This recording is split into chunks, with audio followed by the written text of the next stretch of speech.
Free, free, free Palestine. Free, free, free Palestine. Free, free, free Palestine. Amandla. Amandla. Good morning and welcome to everyone here that's present. I think a lot of people may, or some people may still be on the road, hopefully, and will join us as we proceed. Today is the business of the anti-apartheid movement. Yesterday we had an opening which was great. We had the Minister of International Relations, we had other dignitaries. So we had a really great opening of the anti-apartheid South African chapter.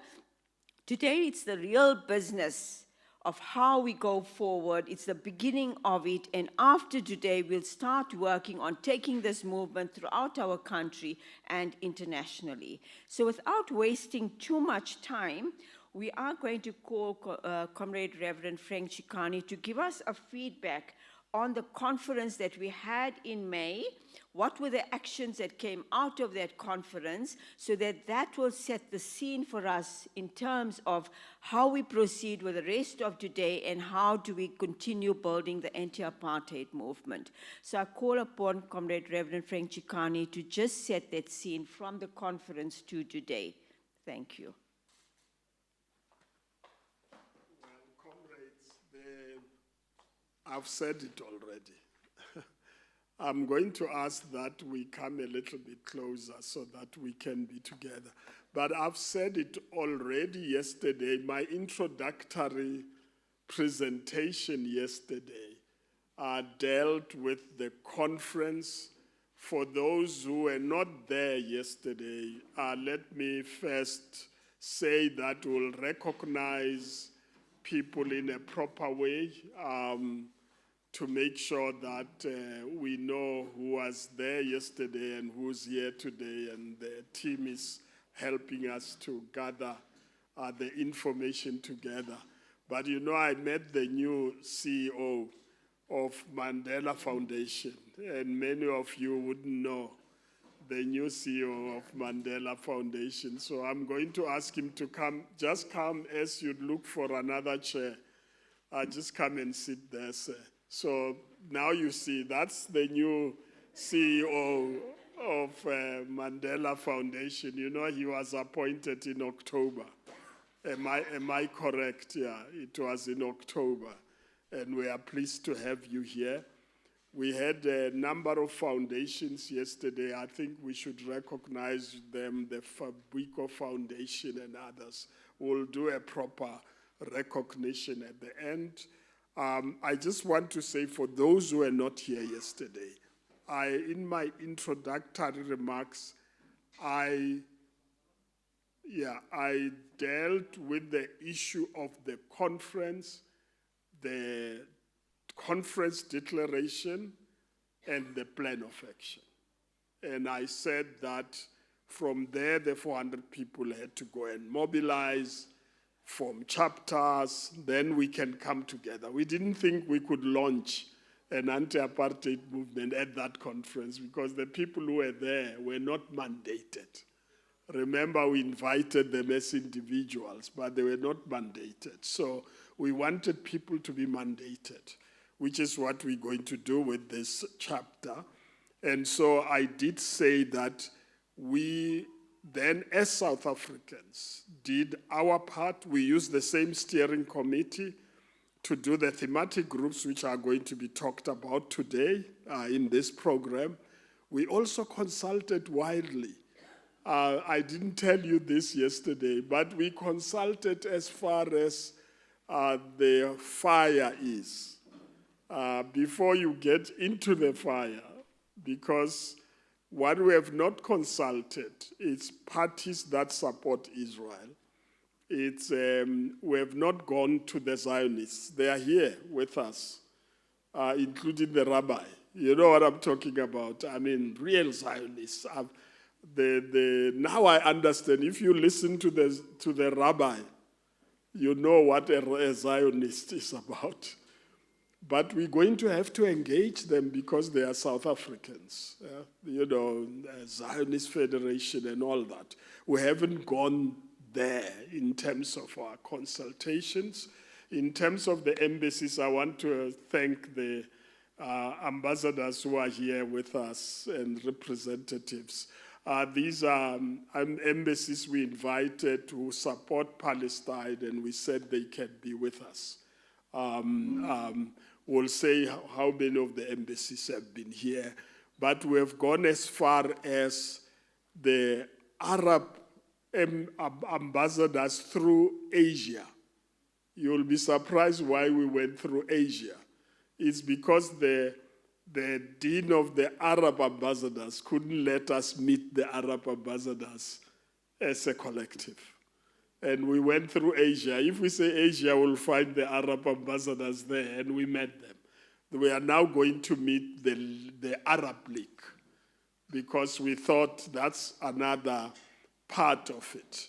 Then I want to say that in terms of consultations, in South Africa, we did everything, all the groups, everyone, except one organization we couldn't meet last week, so we're going to still meet them.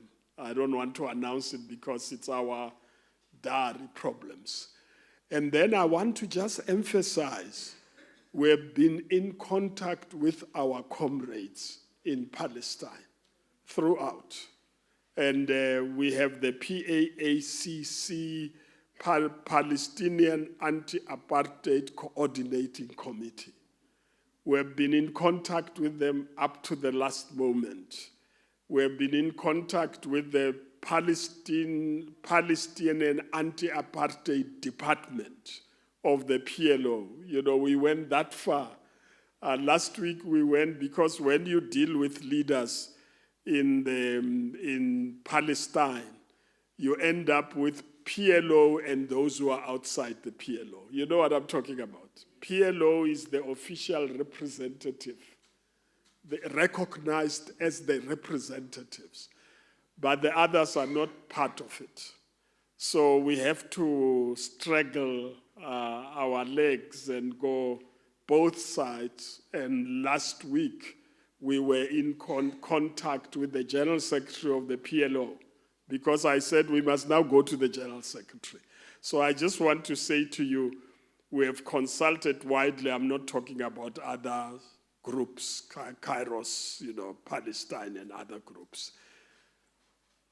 When we also, Comrade Dengo, who's not here and who apologized, has been an engine on this matter, because he knows the Arab world. He was a diplomat in those places for how many years? I don't remember now. So he has been an engine. We're able to reach out to everybody, whether it's in Turkey, Doha, in exile.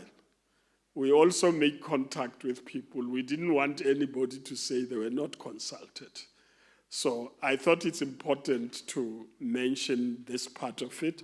The rest, Comrade Firoza, was said yesterday, and now I had in my notes yesterday that where we have not gone as a steering committee, we leave it to the chapter to go to the fire.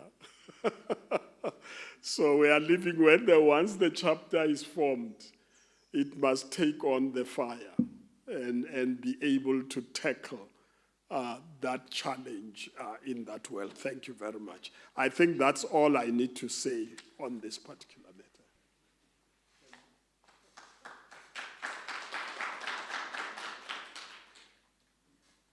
Thank you so much. So as Comrade Frank has said, that when he talks about the fire, we need to continue building wherever we are. So as you all know, the Palestine Solidarity Movement in South Africa has been around since the early 1980s, if not before, during the anti-apartheid struggle for South Africa.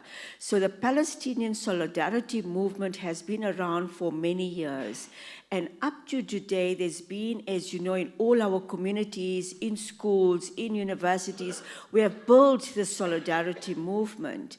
We have worked around civil society organizations. We've worked with trade unions. We've worked with faith-based organizations. We've worked around campaigns such as sports, campaigns such as embargo, implementing boycotts, divestment, sanctions against apartheid Israel. So targeted boycotts, we need to take this further, we need to take it deeper, we need to identify companies that are complicit, who are working in the occupied Palestine territories, but are operating in South Africa.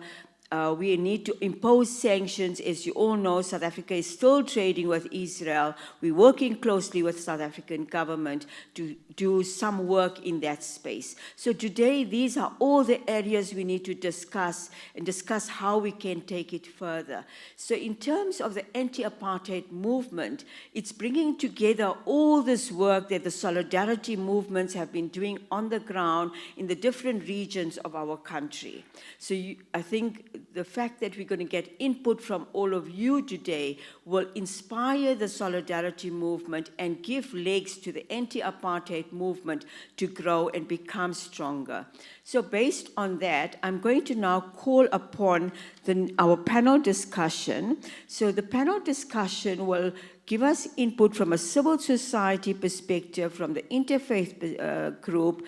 We are hoping we have a representative from government. So I'll just call on our panel now and introduce them as they come on. So from civil society, we have Roshan Dadu. Roshan is key and instrumental and core to the South African BDS movement. She's also core to the Palestine Solidarity Committee in Gauteng. So she does a lot of work in just bringing all of us together in the solidarity movement throughout the country. Then I've got from the interfaith, I've got Comrade Nas Bahad. He is part of the civil society organizations in the Muslim groups. Comrade Nas Bahad, if you're here, can you come forward? Okay, he has not arrived, okay. Then we've got Comrade Reverend Solomuzi Mabuza from the Kairos Palestine Working Group. Welcome. I think everybody here knows of all the work that Kairos Palestine has been doing. We have got a lot of leadership from Kairos Palestine Working Group, and this is what Comrade Reverend Solomuzi Mabuza will share with us. And then last but not least, we have Comrade Sadia Ghani from the Pretoria Women's Group. She's also part of the faith-based organization, as well as from a gender perspective. So she will be one of our key panelists as well. So with that, I will open the floor to the panelists. I think I'll start with Comrade Roshan, and all the panelists will give us input, and thereafter we can have an open discussion where comrades here can ask questions to the panelists, and we'll just go forth as we go on in that way. Thanks so much. Thanks, Firoza. Well, yes, I'm Roshan Dadu, the coordinator of the South African BDS Coalition. The coalition came into being about 4 years ago to try and bring solidarity movements that were existing in the country together, and specifically to try to focus on boycotts, divestments, and sanctions. And as the coalition, we're affiliated to the BNC, the BDS National Committee, which is the Palestinian civil society grouping that in 2005 issued the call on the international community for boycotts, divestments, and sanctions.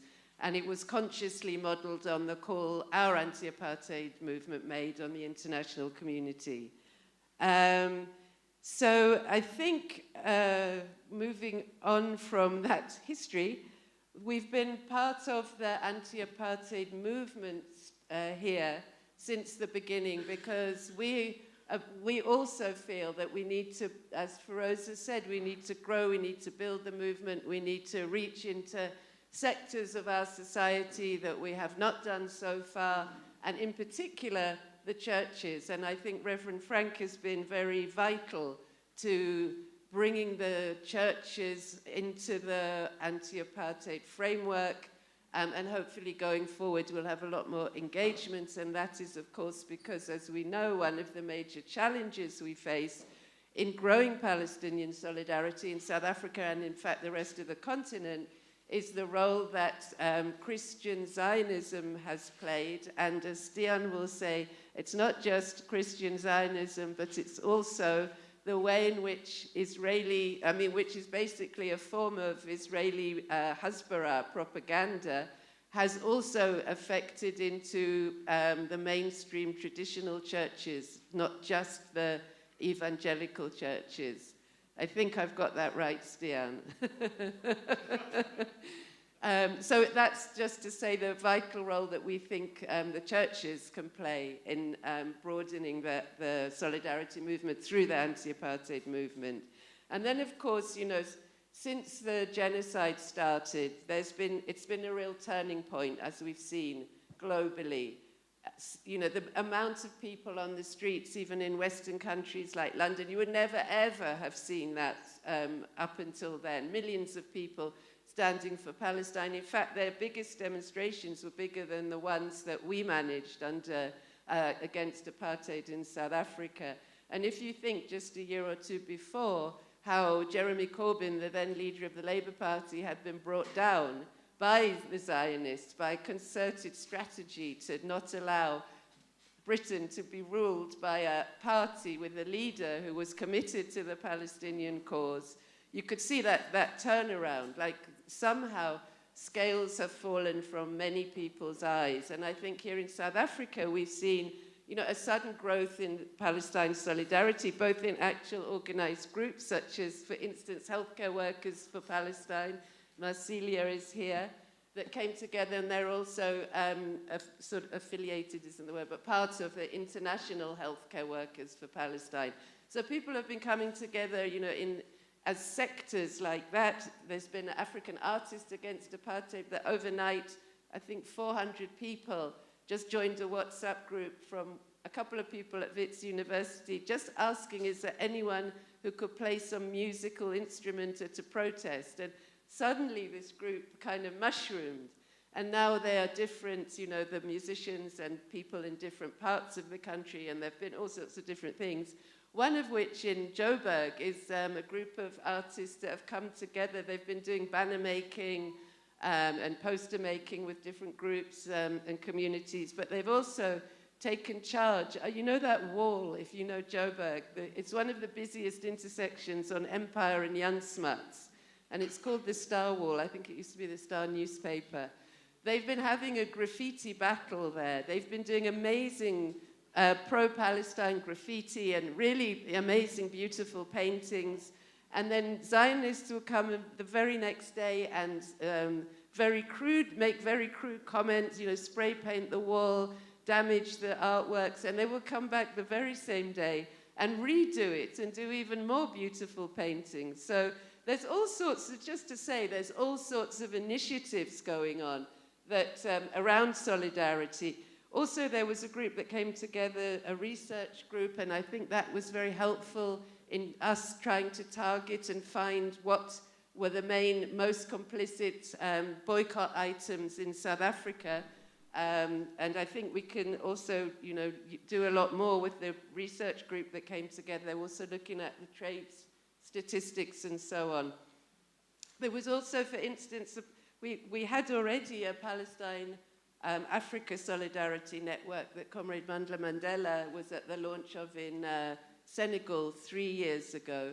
And then more recently, there's a Pan-African Feminist Network that's got going, African Feminist Network, and there are amazing women in there, and I believe they're going to be writing a chapter in a book that's in process on Palestine solidarity. And Pregs Govinda has been very central with the Palestinian Feminist Network there. So it was just to give you, you know, it's nothing near the full picture, but just to give an idea of the range and the scope. People have come together in areas like Kensington in Joburg has formed a solidarity group. So there's been geographical groups. In Durban, they've come together, and I think they're beginning to sort of form a larger Durban-wide group, and in Maritzburg.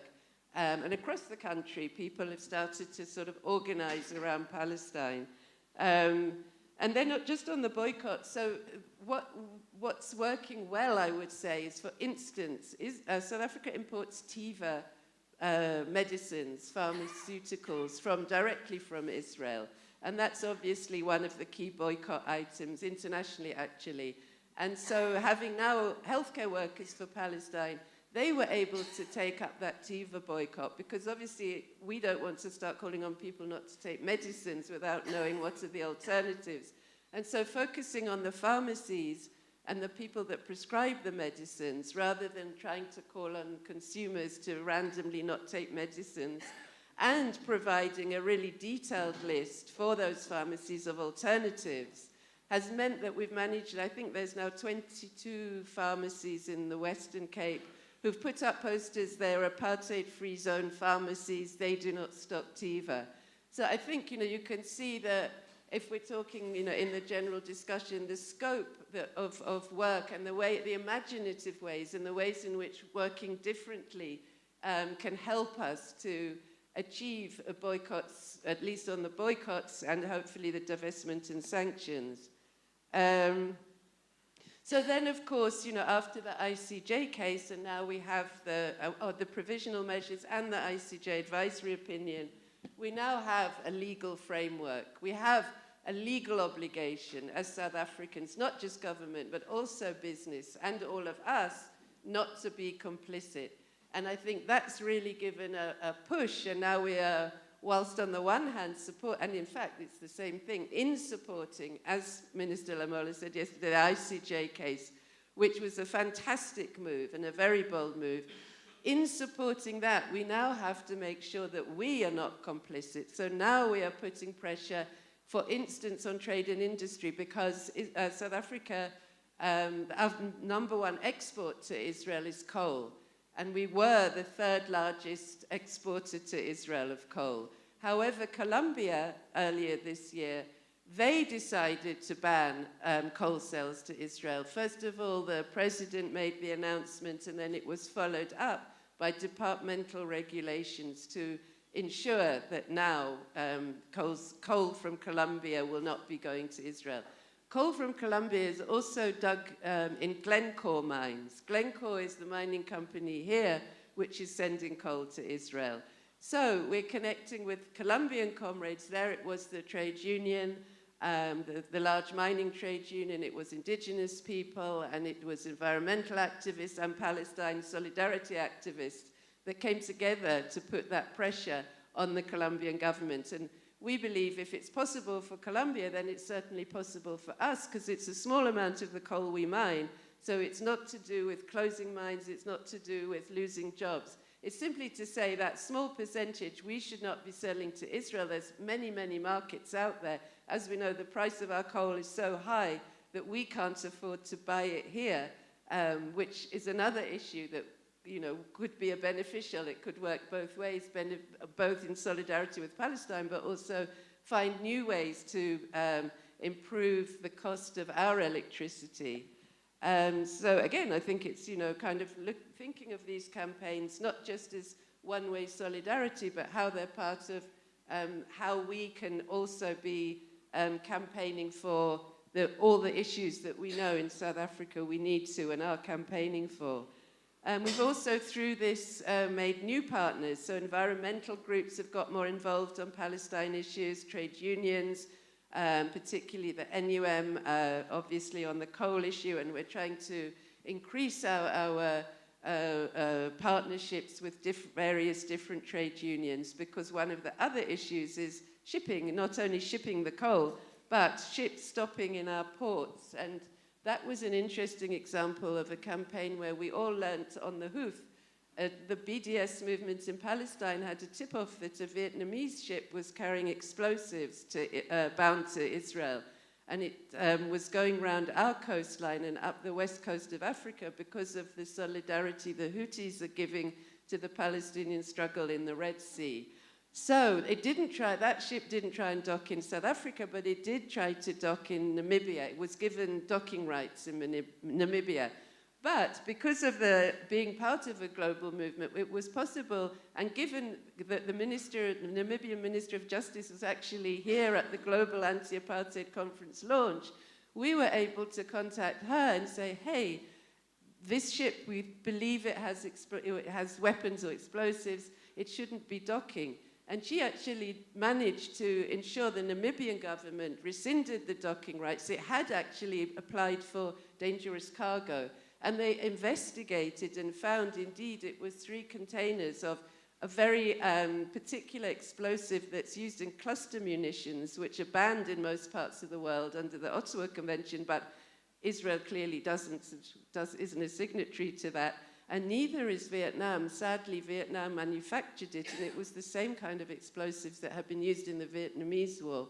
So comrades in Vietnam are now mobilizing Vietnam War veterans, Vietnamese Vietnam War veterans, and saying we need to stop this, we need to ensure this isn't happening. The company in Israel that was going to use the explosive to manufacture the weapons is Elbit, and we know comrades in the UK have been shutting down Elbit weapons factories and demanding the UK implement an arms embargo. So that's just another example of how, you know, global networks can really work, and how all sorts of campaigns can develop. That actually, we delayed that ship for at least 2 months. Then it went to other countries in Europe, and comrades there mobilized. In the end, Portugal took its flag off the ship, but of course, genocidal Germany decided it would give it its flag. So, you know, it's kind of just a sense of how global campaigning can be effective. And then, you know, I think in terms of South Africa, one of the things that's also come about since the genocide is an upturn in academics in universities taking action. And we've now got 6 universities that have passed resolutions in their Senate, and that's important because they have to vote on them. And it's, you know, I think there are like hundreds of people who are part of university senates, so you have to win people over. Clearly, not everyone there is pro-Palestine, and we know in 2 particular universities in Joburg, it's proving really, really hard to pass resolutions on Palestine because the vice-chancellors are not at all supportive. In fact, they are actually, you know, Zionists, and we know in UCT, a court case was taken against all the academics that voted in favor of a motion, which in itself was not even that strong. But I think 5 of the motions actually call for an academic boycott. And I think that's something we should be really proud of, because when you look at what's going on in universities across the world, we saw the student encampments that were very inspiring in the United States. They started, but they spread all over the world, pressuring universities to open up and declare where they get their funding, to make sure that they're not hiding funding from Israel and Israel donors, that they're not investing in Israel, and that they're not having institutional academic links with Israeli universities, because Israeli universities are part of the military-industrial complex in Israel. So I think that's something, you know, that people on campuses are doing, that maybe we don't see, but people are working really hard on campuses to get those resolutions and to win over people to vote for academic boycott resolutions. I think we've got a lot more to do, though, apart from the coal campaign, on sports and culture. We have tried to raise up the issue with the South African representatives on the International Olympic Committee and FIFA. It's not easy. And I think there's people who are part of the broader anti-apartheid movement might be really, you know, be able to help on that, because they may have better ways of contacting and connecting with those sorts of people. And I think the anti-apartheid movement also, you know, I think after all of this, watching this genocide day in, day out, and now for over a year, people are beginning to feel fatigued, they're feeling depressed. It feels like, although we're doing all these things, nothing is changing. And of course, we know from our struggle that the one protest doesn't end apartheid. It's part of building a movement, and that's part of mobilizing more people and part of putting more pressure on governments.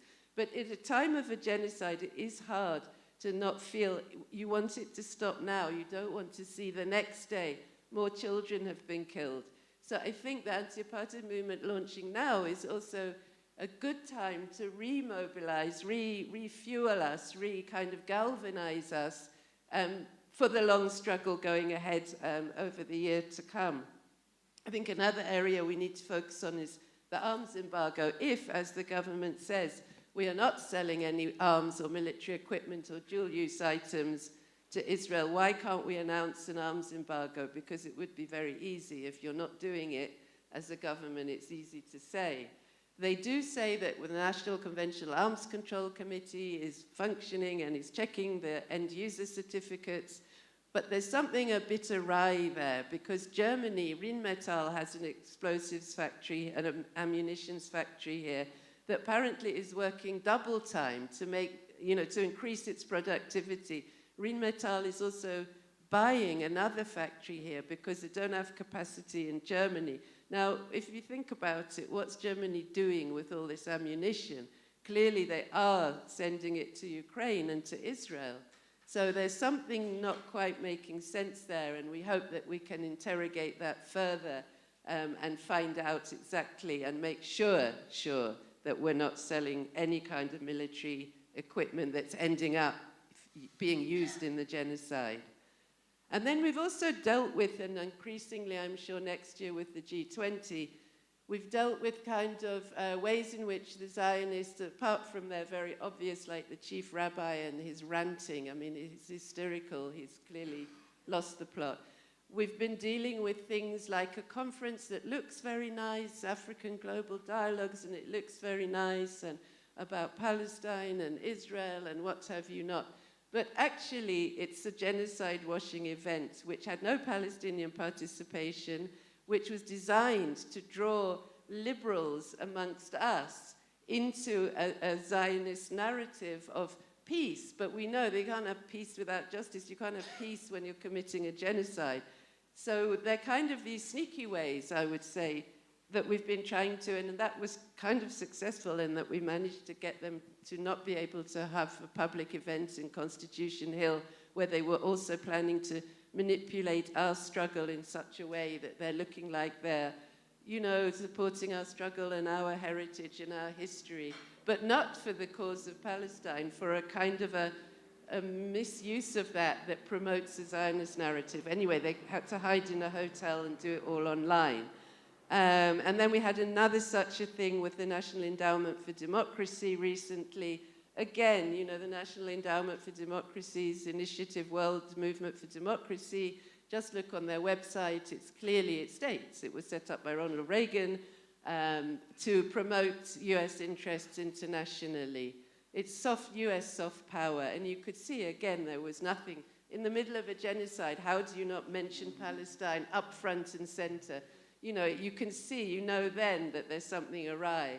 And when you looked into it again, there was a political prisoners campaign. They had political prisoners they're supporting in Venezuela, political prisoners they're supporting in Cuba, but nothing about Palestine, despite the fact that, as we know, hundreds of people have been arrested since in the West Bank, as well as the abductions in Gaza and the torture and the reports of that.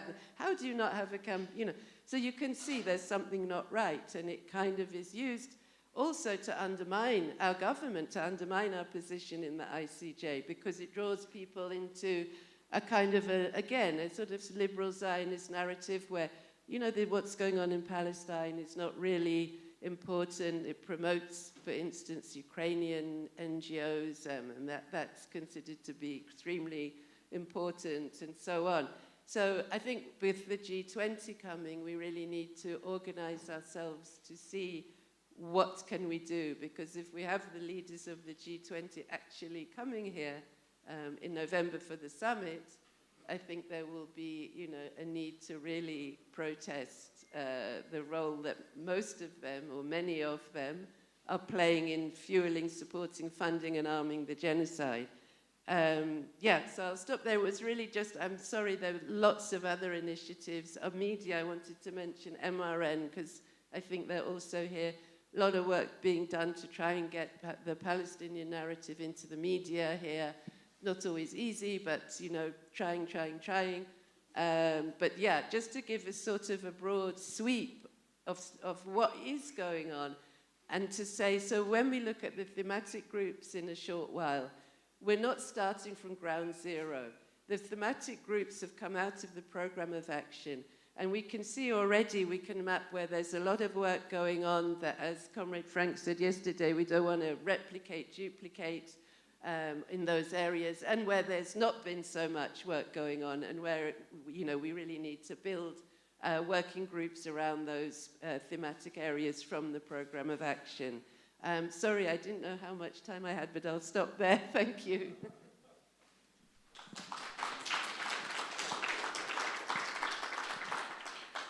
Thank you so much, Comrade Roshan. I think everyone can see there's a lot of work being done within South Africa. There's a lot of little groups that are focusing on all of these different areas to build the solidarity, to increase the awareness, to increase pressure, to isolate Israel, to connect with organizations in other countries so that we can build an international solidarity movement.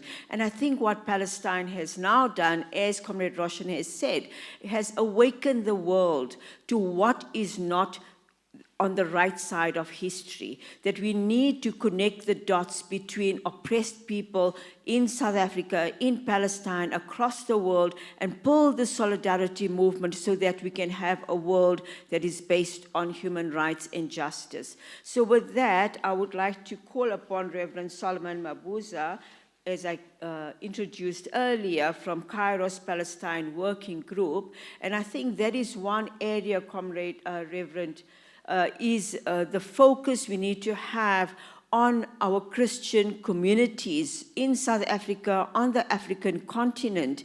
In our discussions, as Comrade Frank said, we had discussions with our trade union movement comrades, and they have shared with us that almost all their workers are part or members of churches, and the narratives they are getting from the church is not the narrative that is the correct narrative, and it talks into Zionism and the whole biblical narrative of Christianity. So I think that is a big area that needs a huge focus, and here I think Comrade Reverend Solomuzi Mabuza will give us direction in terms of how we can build that chapter, that subcommittee within our solidarity movement. There is some bits of work happening, but we need to increase that so we can go into all of the different churches or talk to all the different members in different ways. So on that, please raise your hands for Comrade Reverend. Thank you.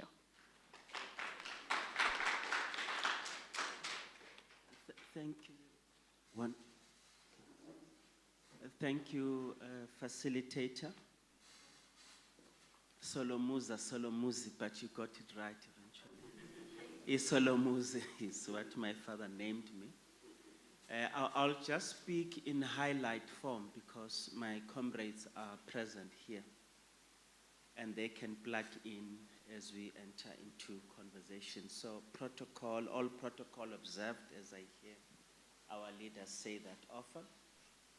And I want to acknowledge the newly elected chairperson of the SACC in Gauteng, Bishop Mokhotu, who is present here. And there is a reason why I am acknowledging him. Recently, when he was hold it here. Okay, thank you. When he was elected recently last month, the theme of that conference was Renew and Restore, driven by the story of the dried bones. And he is a key player in Gauteng who needs to be known also by this movement. I want to say, when I read the draft constitution, one of the things, Reverend Chikane, that caught my attention, still a draft, and I'm sure it will be adopted today, is what to me defines the character of who should be part of this initiative. There is a chapter there, chapter 7, the Council 7.5. It says, or it reads, members of the Council must be persons of integrity and who must individually and collectively, uphold the highest ethical standards. And I want to say with that caption, Reverend Chikane, you are an example of what that should be. And the many comrades who are present here. I was thinking that it is not good for the church to not acknowledge the forebears, those who showed us how to resist injustice. And I think we know that different tribes in the continent, in South Africa, resisted until 1906 with the Bambata Rebellion. But our people were resisting. And when the famous People's Movement was established in 1912, the church was also part of that formation in Bloemfontein. So it's important to always trace that the church has been around, much as the church is a complicated and contested space, but it was there. And I also want to remember that 67 years ago in Ghana, when Kwame Nkrumah led that mass movement demanding self-government in the anti-colonial struggle, he gave a seminal speech, which is called the Midnight Speech. And I try to revisit that speech because sometimes in telling of the history, we do not acknowledge our leaders correctly. And he said that night, 67 years ago, at long last the battle has ended. And thus Ghana, your beloved country is free forever. But he didn't end up there. He went on to say, which was the climax of that evening, our independence is meaningless unless it is linked up with total liberation of the African continent. And I wanted to start this way because when Mandela says we know too well that our freedom is incomplete without the freedom of the Palestinians, Mandela was speaking within that Pan-Africanist context. So the struggle of the church has always been linked with the struggles that were led by our forebears before most of us, who are even younger than some of our senior leaders, were born. So I wanted to start there. I belong in a church that acknowledges that the church is part of civil society, and the church plays its role as well in that space. And I'm a Christian pastor, and I'll firm my contribution from that. Kairos, Palestine, South Africa Working Group was formed out of necessity in 2018 to continue the work that Kairos Southern Africa began with its launch in 2011. This is the same family, and the members of these structures are present here. People of the cloth, lay people, young people, people of faith are part of this. Now, in the biblical literature, we all know of the visit of the Magi, the three wise men. I wish women were also there, but the Bible tells us there were three wise men. That's how complex the church can be. But in today's time, we also have what I would call the three wise men, who are too humble to allow us to tell the story. Three wise men from South Africa visited Palestine. This is Reverend Frank Chikane. I say in my notes, the candid Frank. Frank, he's a candid man. He was accompanied by Bramos Moses, and also Reverend Zwandile Molo, who today is the General Secretary of the SACC. You see the connection with the chairperson of the Gauteng. And when they visited the Palestinians, who are key players in Kairos, Palestine, they were asked to come and do a complicated task to begin this journey. And when these leaders came back, through Reverend Frank Chikane, there was an acknowledgement that this cannot be done in silos. If you are going to have a meaningful contribution in this struggle, you need everyone. And we had Reverend Chikane telling us that he's not going to announce the last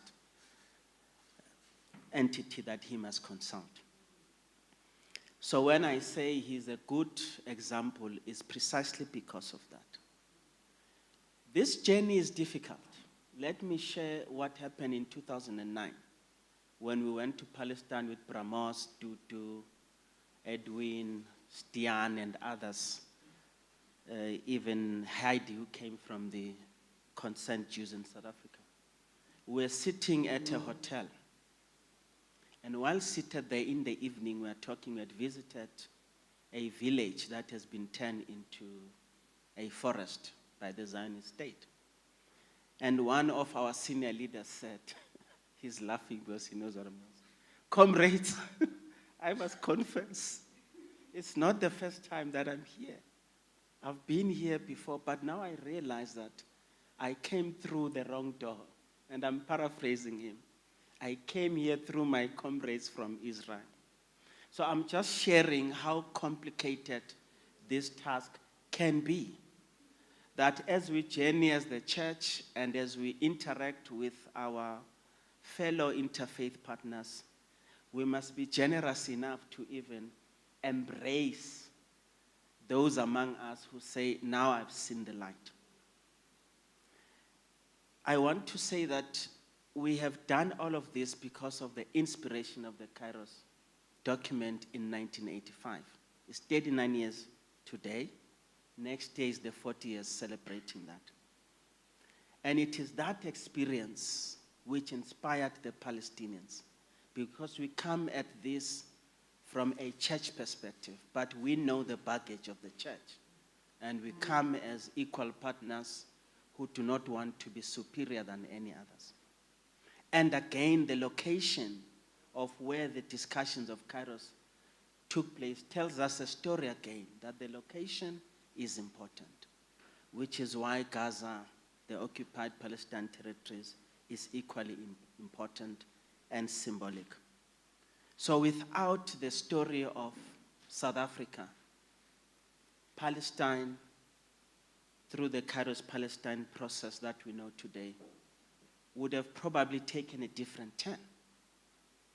But after trying all means of engaging in this struggle, they felt if it worked in South Africa, it's got to work also in Palestine. So that was the birth of your Kairos Southern Africa, which through its own struggles, as any formation that engages in this struggle, went into a lull. But when the 7th October incident occurred, our comrades in Palestine started to say to Kairos Southern Africa, without you, we don't have any genuine and legitimate partner who can stand with us now. They asked that a statement be written, which was signed on behalf of the collective by Reverend Frank Chikane. It didn't end there. Later in that December, they made another call asking Reverend Chikane and others to come and celebrate a Christmas which was themed differently. One of the themes was Christmas under the rubble. And that thing is on TikTok. Reverend Frank Chikane and others have been famous many years, but the speeches that were given there were quite moving and telling. And again, humble contribution of the church in solidarity with others. I want to say as I move to a closure, because I think the discussion will take place and the comrades seated here will participate. Those of us who are in this space are not only operating within the Christian confines and domains, and we don't even allow our institutional red tapes to prevent us. So a person like Dudu came through this through the World Council of Churches, which was driven by the SACC in South Africa, with your Reverend Luke Pato, who at the time was running the Ecumenical Accompaniment Program in Palestine and Israel. I think Tutu has been there for many, many times, more than 20 or so. But through that program, again, the World Council of Churches, which was also in solidarity with us when apartheid was becoming difficult, we have been able to be part of the BDS movement. So those of you who meet Tutu in that space, it's again because of that inspiration from the church, that seed which was planted through the church. We've seen the evolution of Africa for Palestine. I don't want to get into those spaces, but again, you find some of us represented in those spaces. So for us in the interfaith space, we have seen that even during the difficult times of the pandemic, the COVID, our leaders formed what they call TIFSA, the Interfaith Forum of South Africa, trying to say, as leaders of faith, we cannot be silenced by a pandemic. We must find ways of engaging in our community, in our society, and they were even engaging government. I close now. One of the struggles that the church has, and many people in South Africa, is to accept that without the opening of the eyes of the leading party in this country, which is now leading the GNU, the great strides at the ICC would not have reached the proportion we see today. So with all the imperfections that are there in the people's movement, we need not lose focus and drop the baton. And as I read through the draft constitution, I see clear statements saying that we will be in solidarity with our government on these issues.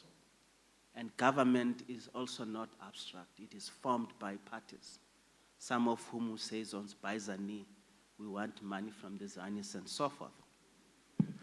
But I think the purity of what we can contribute as a church within the interfaith space is to say, let us acknowledge all the contributions made by people like Farid Essad and many, many others.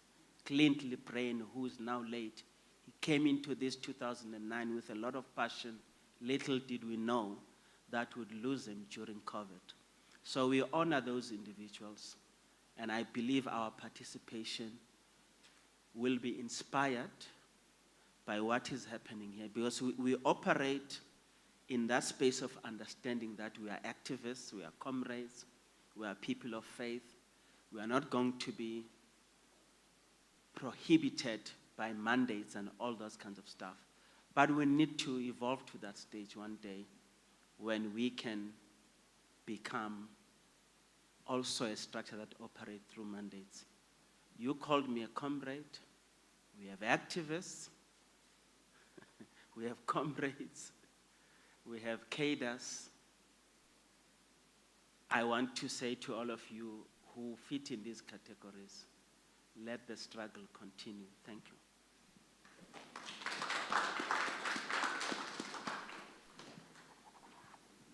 Amandla! Amandla! I think we are really inspired by your input, Reverend Solomuzi Mabuza. It was really great. Thank you so much.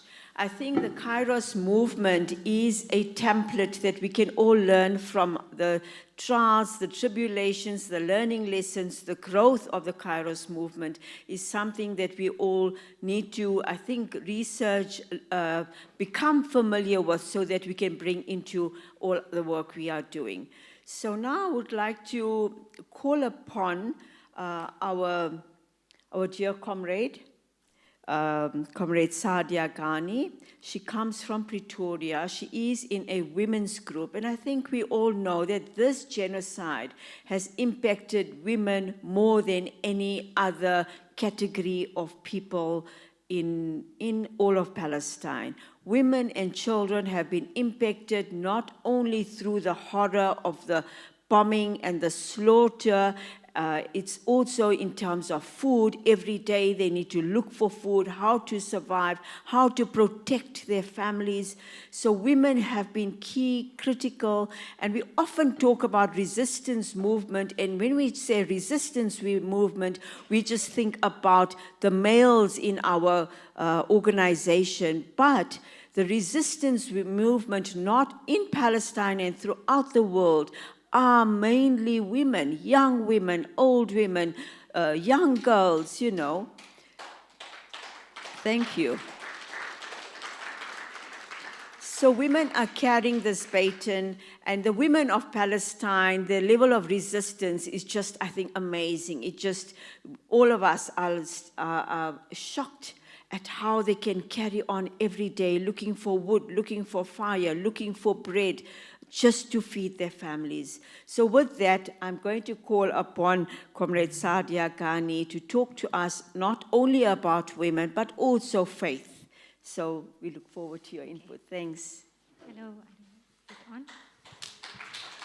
Okay, thank you very much, and it's indeed an honor to be part of this wonderful panel.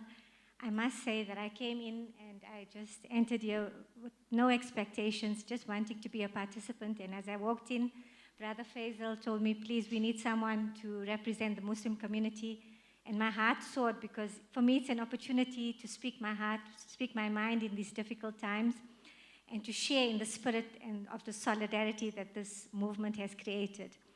I'd like to introduce myself first by saying, and I first want to ask guidance from the Almighty God, and to ask Him, oh God, please guide us to see the truth as truth, and to follow it, and to be inspired by it, and to see the falsehood as falsehood, and to avoid it at all costs.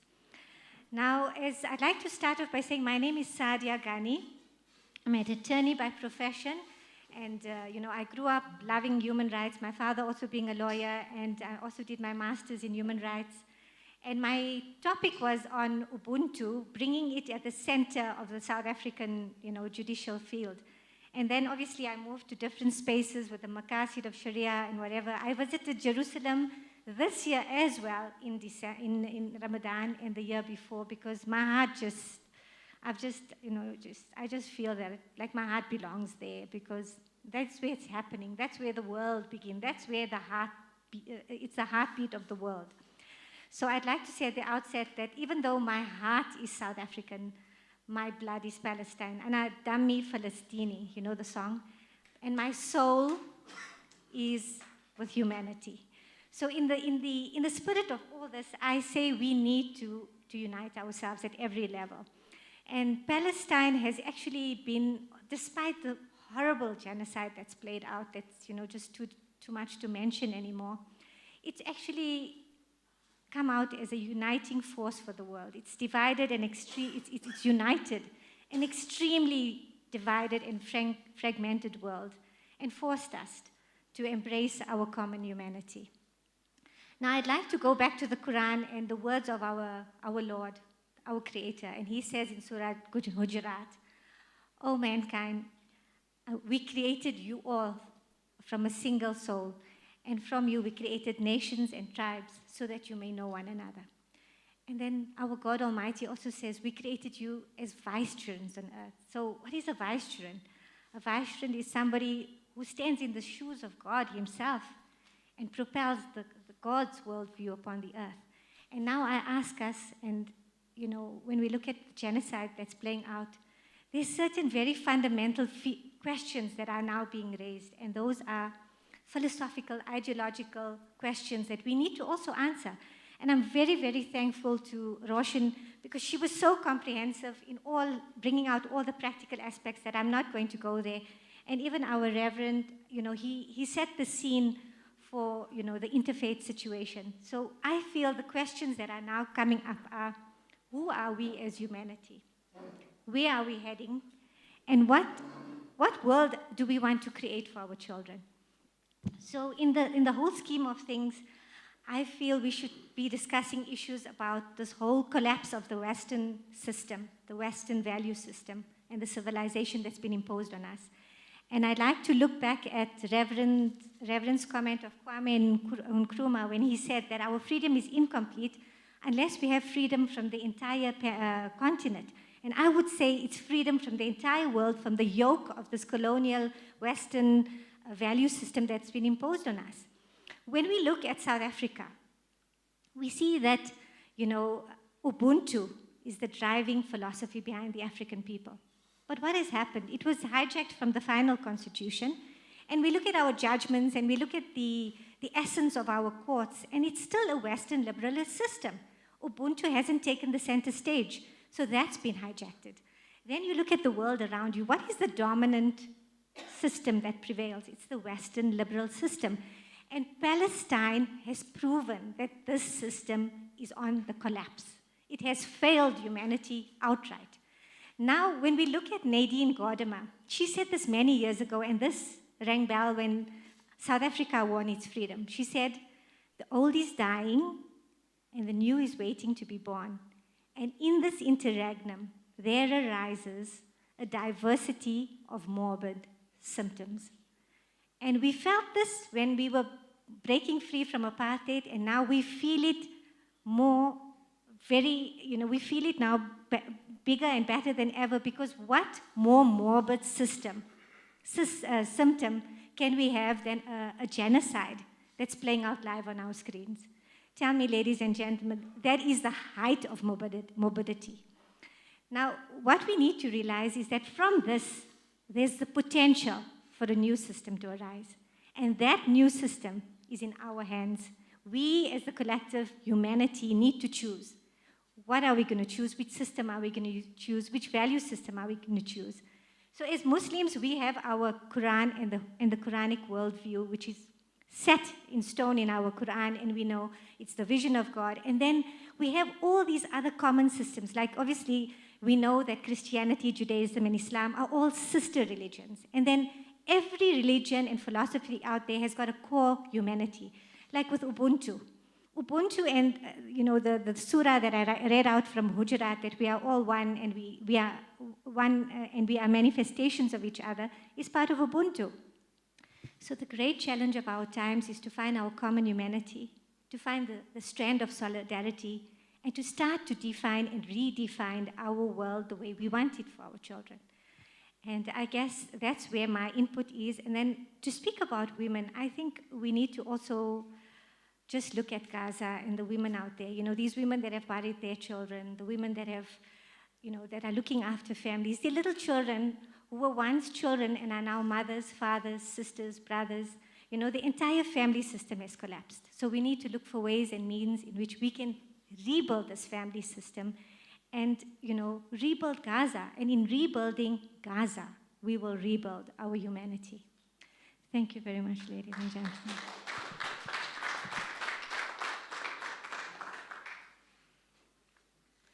Well, thank you so much. I think I think everybody must give another hand. Give another hand. So, I'm just taking a few points from what Sadia had just said. One is building the new world. And I think that is so, so important. This imperialist hegemony that we have been fed for decades and decades is now on the brink of collapse.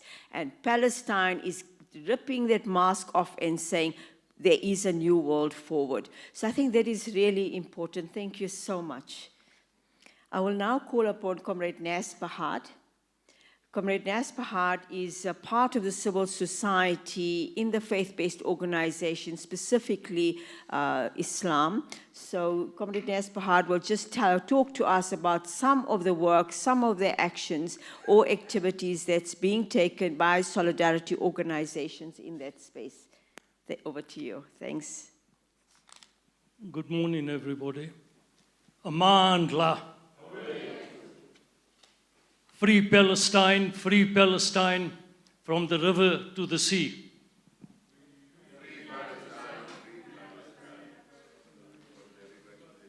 I think the starting point should be that we should look at the fact that the oppression of Palestine has not started now in 2023, but started over 70 years ago. with a movement of Jewish people that suffered under Nazism in Germany, where millions of people had been killed by fascist, oppressive, apartheid regimes. But that was the core of a problem that has existed within the Western world for centuries. Because it is the Western world that knew what genocide is, what ethnic cleansing is what religious control is, and that they have worked on. Look at the American history, and we will find that the indigenous people of America have been ethnic cleansed, have been moved, they no longer exist. Come into Africa, see what Britain have done. There's been no difference. They've killed us in South Africa, they've killed us in Namibia, they've killed us in other parts of Africa, and one can go on and on. In India, which then became India and Pakistan, and the problem there has also never stopped because the divide and rule situation had come into play at the time of the oppression that was brought upon this world by the so-called democratic countries of the world, which was made up mainly of Europe and then overtaken in power by America. So this genocide that we see that has taken place is not only a genocide against the Palestinian people, but it has been enabled by Western countries, fascist, imperialist, colonial, and settler-colonial people against Palestinians. But it must be understood that this genocide is not only against Palestine, it is against people of the world. It is against the Jewish people who have been overtaken by Zionism to believe that Palestine is a God-given entity for the Jewish people, which in reality it is not. And there are very many Jewish people who have understood this, that Zionism is a political movement whose hegemony lies with Western civilization, and that their oppression will continue, apartheid will continue, and the killing will go unabated in Palestine and continue therefrom to other parts of the world, because that is how the Western hegemony exists and have existed over 300 years. But coming to the Muslims, it seems that although there have been Muslims involved with the Palestinian issue, in the mainstream organizations in the Muslim world, in the Middle East and the Muslim League, the Palestinian issue has been ignored in the main narrative of those countries. What this genocide has actually done, it has awakened the opposition. And people have now gone back into the history of the Palestinian Nakbas and the 1967 war, the 2000 war, 2002, 2006. And we have now begun to realize within the Muslim world that we were wrong in leaving Palestine to the Zionists to control and to oppress. Now, with that awakening, it doesn't mean that the Muslims and the Muslim world must stop. We should use this as a new beginning, a new awakening, to rid ourselves of the genocide and oppressive nature of Western civilization. The Islamic world today is now actively participating, but we can do a lot more. We can do a lot more in assisting the resistance in Palestine and assist in the worldwide resistance of Zionist fascism that is existing in Palestine. resistance within Palestine must be increased with the assistance of all, including all the Muslims and Muslim organizations. The non-violent pressure should continue, but I think it has now become incumbent upon the Muslim world, together with the rest of the world, to also assist the armed resistance within Palestine.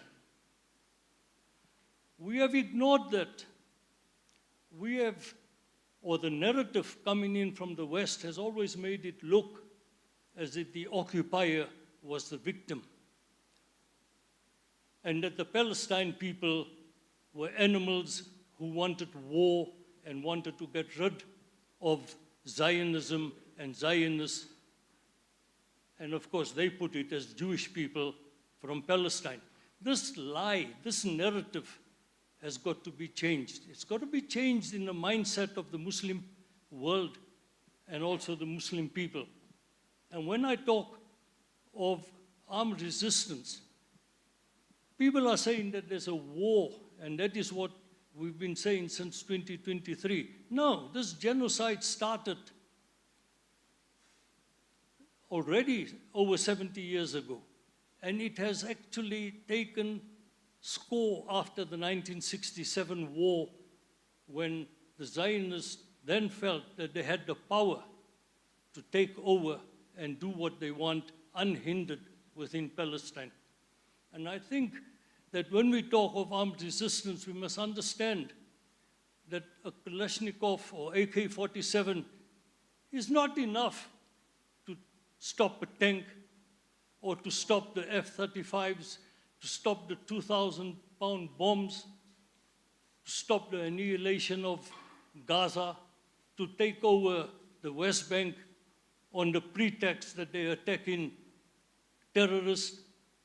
Look at the arms that they have got. What you got is slingshots against tanks. That's what it is. So it's not a resistance of two equal powers to be called a war. And I think that this must be clearly understood, and why I say that if we're going to assist, they must also be assisted in the armed resistance. Because if someone says to me, condemn Hamas, I can't condemn Hamas. Because oppression creates resistance, resistance creates freedom. And we in South Africa should know that, and we should fully understand that. Of course, Reverend Frank Chikane knows that. I shouldn't, but it is important that we actually take note of this. Now, part of what the Islamic world can do in terms of South Africa is that I think that the Muslim organizations in South Africa should begin, together with other organizations, increase the pressure on our government to begin what I would say is the persecution of Zionism on an international level. Our missions must be made to underscore the struggle of the Palestinian people in all of our embassies. That we should actually, within South Africa, begin to prosecute people with links to the IOF in Zionist Israel. Now, I've argued that I don't think Israel is a state, because to me, a state has borders. Israel has got no borders. Israel may become a state when they realize their dream of an Arab Israel, and they take over all the countries that they have and they believe is part of them. Then maybe with the West they would create borders, but there are no borders. Therefore, there is no Israel. So therefore, there should be no recognition of Israel, regardless of whether the United Nations said that Israel is a sovereign state and divided Palestine into two, giving the greater part of Palestine to the Zionist movement, because Britain, as a colonial power, controlled Palestine. They made the decision, not the people of Palestine, not the people of the Middle East, not the Muslim world. But the Balfour Declaration, which was part of a Zionist political movement to take over the Middle East and to control the oil more than anything else. Oil was the power and the resource that the West wanted then and they still want it today. And our Muslim countries, of course, have forgotten this narrative. They've entered into agreements with so-called Israel, which they never should have, at the detriment of our people in Palestine and the detriment of the Muslims worldwide. And one has to take that into consideration. And I think when I talk of resistance, armed resistance, it is based on what we based our armed resistance in South Africa, that the political ideal of the people is the most important part of that armed resistance. But it has got to be increased to a level where we can meet the armed oppression of the Zionist movement. And I think that becomes important, and I think that the Muslim organizations and the Muslim world have the resources to do that. We didn't do it. We failed. We've paid lip service to it. If you take countries like Turkey, or Malaysia, or Indonesia, or even Saudi Arabia, they have enough arms to have actually met the kind of force that has been perpetrated upon the people of Palestine. As human beings and as fellow Muslims, I think that that was a sentiment that we should take into consideration as part of our religious beliefs, because that's what it is. Because Islam has always said that there should be no oppression, and oppression should be removed. So with that, of course, is what I talk of an armed resistance for. People may disagree with me, but I believe that that is a choice that we made in South Africa. It is a choice that the Palestinians made, and it is a choice that must be supported until oppression can be stopped. Now, what do we do as Muslims in South Africa and outside South Africa in terms of the Palestinian struggle? There are a lot of things that we can do. One, in terms of South Africa, I think it becomes very important that we begin to pressurize the DTI. As an example, to impose maybe 100% duty or more, or even outlaw the import of goods out of so-called Israel. Boycott Israel, totally. We called for a boycott when we were fighting, and we need a change in South Africa. And a boycott means just that we don't deal with Israel, we buy no Israeli goods, that we do not buy goods produced by anyone that is pro-Israel, that we do not allow those companies to even exist in South Africa. Yes, it's a problem, it's a struggle. We may suffer, we may lose jobs, but I believe that that is part of the struggle. The trade union movement lost a lot of jobs during the apartheid period, but they didn't give up the struggle. They were in the forefront of the struggle. And today I think we get back to the trade union movement and raise that question with them, that they play the role that they did previously, and to stop all exports from South Africa leaving for Israel, that they refuse to load the vessels or the planes taking goods to Israel, and refuse to offload goods that are coming into South Africa from Israel and from supporters of Israel, even to the detriment of our own communities in the country. It is difficult, but it is called for, because freedom doesn't come without a price. And this is one of the prices that we may have to pay, and that is that Israel must be isolated. The South African sport should take the lead, as we did when we said that there will be no normal sport in an abnormal society. South Africa should take the lead to see that Zionist Israel is thrown out of all sporting bodies such as FIFA and cricket, if they play in cricket. I doubt they play cricket. I think it may be difficult for them to play cricket because there's no bullets involved. There's just a ball and a bat. But soccer has a bullet because the fans can riot. And then the narrative will say, no, what were we doing?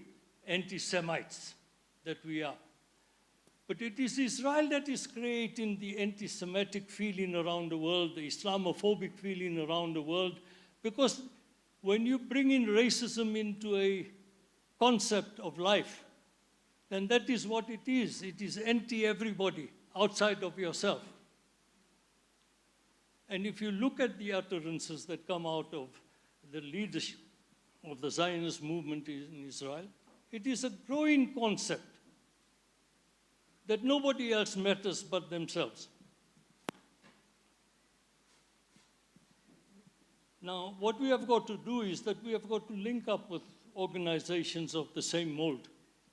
And through those organizations, let the boycott grow. And to this, what brings to mind is the fact of our launch of the United Democratic Front in 1983. Well, Reverend Frank Chikane was there as part of it with me. And we will understand that the UDF today, like the AAM, had a purpose. And that purpose, as an organization, was to unite as many of the organizations that existed in South Africa that were anti-apartheid. And that brought in over 600 organizations, including the trade unions, including the churches, to begin the struggle because of the ANC being underground, and of course then creating links with the African National Congress and the underground and taking that struggle further. Now the AAM can do exactly the same and play exactly the same role, that we should bring in as many of those organizations within the ambit of the AAM and begin the movement of solidarity with the Palestinian people within the ambit of the AAM, where the BDS continues what it is doing, where the other organization like Gift of the Givers may be doing, but it is then all done through the ambit and organized through the ambit of the AAM, so that we can increase our opposition to Zionist Israel. We have also got to increase our links to a very large extent with the Jewish people who are anti-Zionist. Because we have got to stop the Zionist organizations who have for years been sending, and I believe illegally, monies and assistance to Palestine. For the Zionist movement to rid Palestine of Palestinians, to demolish homes, put up gardens, or even pave the areas and say, now this is ours, it is Israel, because it is our life. And I think I'll be running out of time, but I think that becomes important because we must grow those Jewish organizations so that the Zionist organizations are weakened, and the government must be forced to look into the fact of how they finance in, as NGOs, the Zionist organizations in so-called Israel. And the narrative of the Zionist organizations must be countered by the AAM, and this becomes important because the narrative is a lie. The narrative historically is to develop a fascist, apartheid domination of people. And finally, we have got to begin as Muslims and Muslim organizations to raising the awareness of our people through the AAM and to assist in raising the necessary financing to combat Zionism and to bring about a true liberated Palestine. Thank you.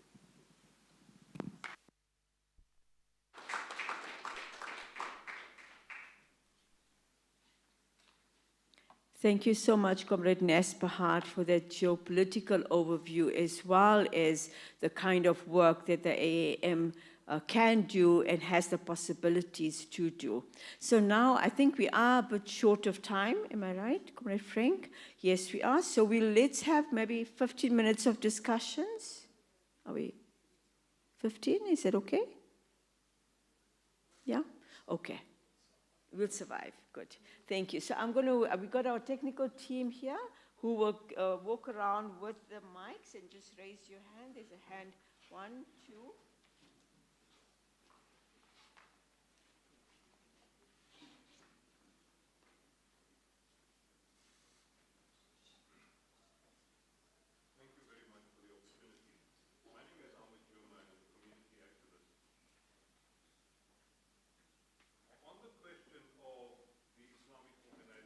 In this country being involved in the anti-Zionist movement. I think what we need to do is we need to address very frankly the fact that there are elements within the Muslim community, especially among the so-called clerisy, who are actively promoting a Shia-Sunni divide.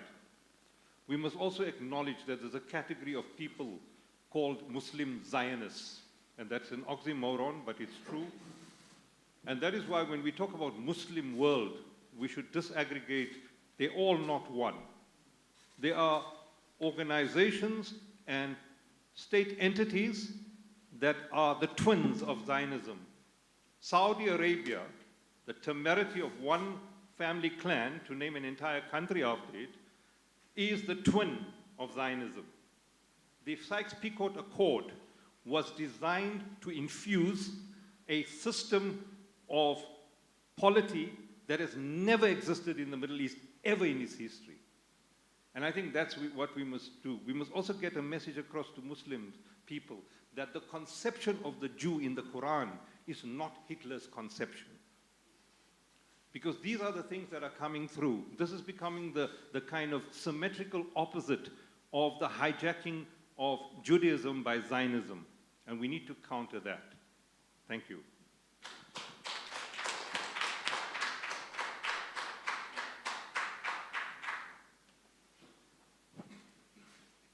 Hi, my name is Seth Naika. I work with Solomuzi, and then also I have some colleagues here that have joined in the roundtable discussions. I don't know if I have, I feel a bit discomforted by some of our reflections. The one is I don't think our own project of liberation in South Africa has been realized. We remain a racist country. Yep. We remain economically divided. And some of us here have been, if we are honest and we must be confessional, we struggle with one another on day to day. And the Palestinian people shaped their Kairos document over our, being inspired by our Kairos document. So I think please be reflective of that. Racism exists in the communities I serve in the south side of Johannesburg. I see in Lenasia, for example, how some of our former political activists now carry racist ideals. When one talks about, what kind of revolution do you want? Empire and patriarchy are big words. If you want to put a gun in the hand of a Palestinian and then say take out somebody, who they're going to be shooting? So, as a Christian, I believe in nonviolence, but yet I don't believe in amassing violence against violence.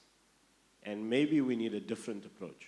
I mean, we named Nelson Mandela yesterday very strongly, and I don't say this weakly, but it does take a different kind of a fight to fight an enemy that's fighting ugly. So I would like for us to reflect on that. And then lastly, some of us want to be revolutionaries and we want to be doing things, but our lives are not hurt and stung. So we see the pain that is happening there. So in our segment, which we've done some roundtables together with Reverend Frank, it's an action group that we started where we're actually trying to educate Christians about the connection. And I want to say it in this way, because I am a Christian and Jesus is important to me. The African Asiatic Jesus that is celebrated here in South Africa and across Africa is the same African Asiatic Jesus that grew up on the streets of Palestine. And if we don't make that connection for our people, more especially for our Christian people, to understand, then we don't understand, we will not make the connection. Kairos 30 made one declaration when we celebrated the Kairos document. If we are to continue this work of resistance, then what we fight for the people, whether they're international, today it could be Palestine, tomorrow it could be in the Congo, but it's also got to point to our people's pain right here at home. So I say this respectfully because I think we require today a different kind of fight. Lastly, I lean to Bishop Tutu, and I think I'm paraphrasing, but he kind of would have put it in his way, you know, jokey, humorous kind of way. But he said sometimes you'll have to dance with the devil. Yeah. And I think that we need a conversation. Can we imagine sitting in the room with Netanyahu and bringing Hamas together and actually talking to the two of them and saying, look at what you are doing. But if we're going to go about and actually operate in empire and patriarchy and say, if they're putting arms in their hands, let us put arms in other people's hands. What kind of world do we want? So I think there are different tactics that we need to approach. And there are people of power. Like if I'm my Honorable Reverend Frank, because I am also from an evangelical background, is a minister that has had a voice of reason. So we need more backing people to bring people into the room. And if we can bring people together to talk, then maybe we can have a resolution that looks quite different to this. I mean, imagine we can't really get a peace resolved even though we're in the ICJ. So I think it's the wrong powers that are actually engaging there. We have to have a different approach to power. And power from the bottom up is different to power from the top down. Thank you. Thank you.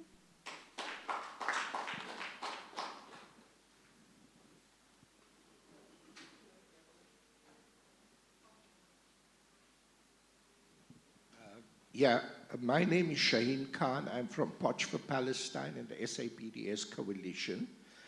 Yeah, it's a great thing that we're doing. We're broadening, deepening the anti-apartheid struggle. But for us, the important question is to link our own struggle against neo-apartheid and neo-colonialism in this country with the solidarity with the Palestinian people. We have to begin to fight hunger and starvation for land and housing, against unemployment and high prices, because that's what the African poor largely are suffering in our communities. And in Potchefstroom, we've managed to build an African solidarity, Palestine solidarity movement, because we link the question of fighting for the rights of the working class and poor to that of the struggle of the Palestinian people. So we need, if we're going to build a truly anti-apartheid movement, then it has to have deep roots, because oppression is universal and it starts at home. Thank you. Oh, thank you, Comrade Shaheen. Hi, I am Jo Bluin. I am from South African Jews for a Free Palestine. Thank you all. Thank you to the panel and the organizers and the steering committee for bringing us here today. I'm joined by Rena King over here, who is on our coordinating council and on the steering committee, and Shireen Usdan, who's over there, also on the steering committee. I just really wanted to thank you all for these reflections from different religious spaces. And one of the things that struck me so much as I listened to you speak from different faiths is how many of the questions that you are grappling with, we are grappling with too.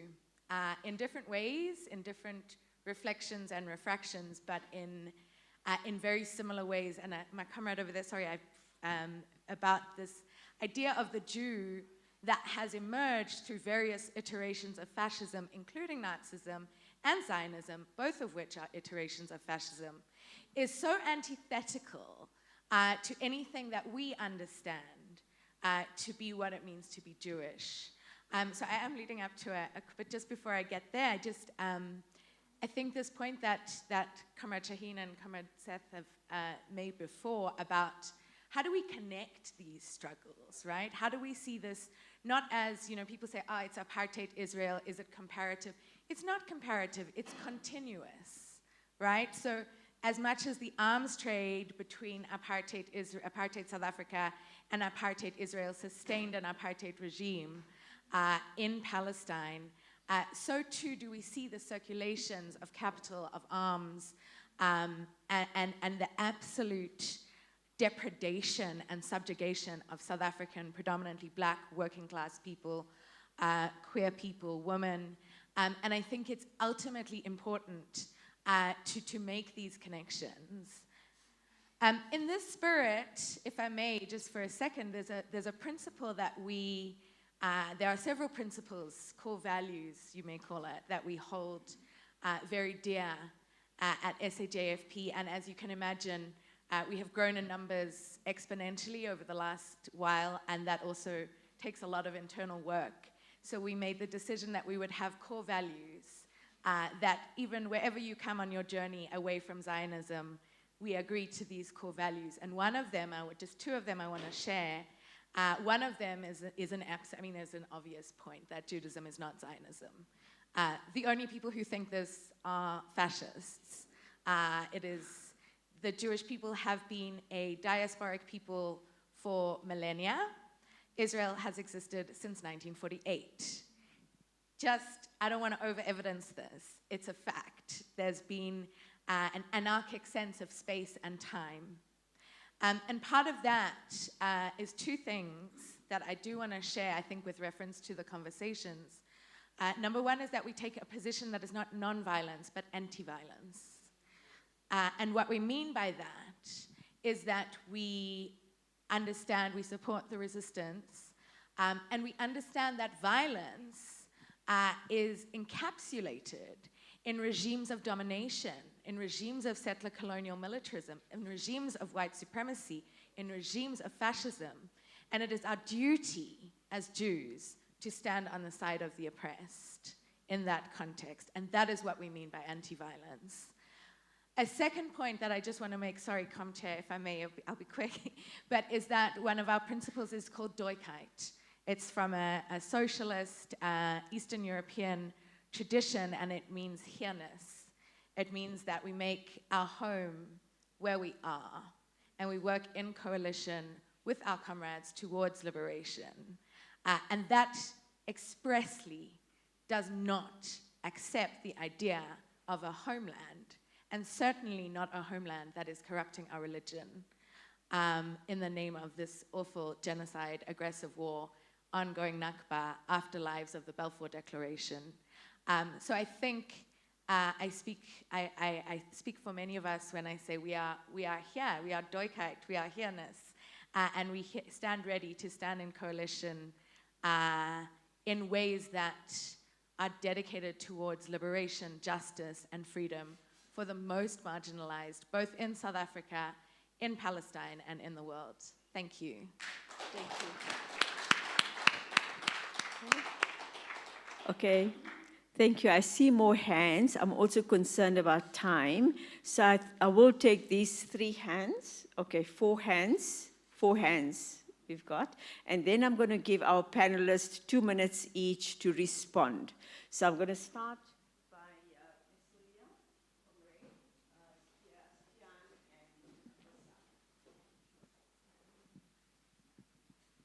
Okay. Thank you, everyone, for coming together for this, and thank you to everyone who helped to organize this conference. My name is Dr. Marsilia Theron from Healthcare Workers for Palestine. And I just want to speak on the healthcare perspective, because as a healthcare worker and as a doctor, we pledge first and foremost that we are going to act in the preservation of human life.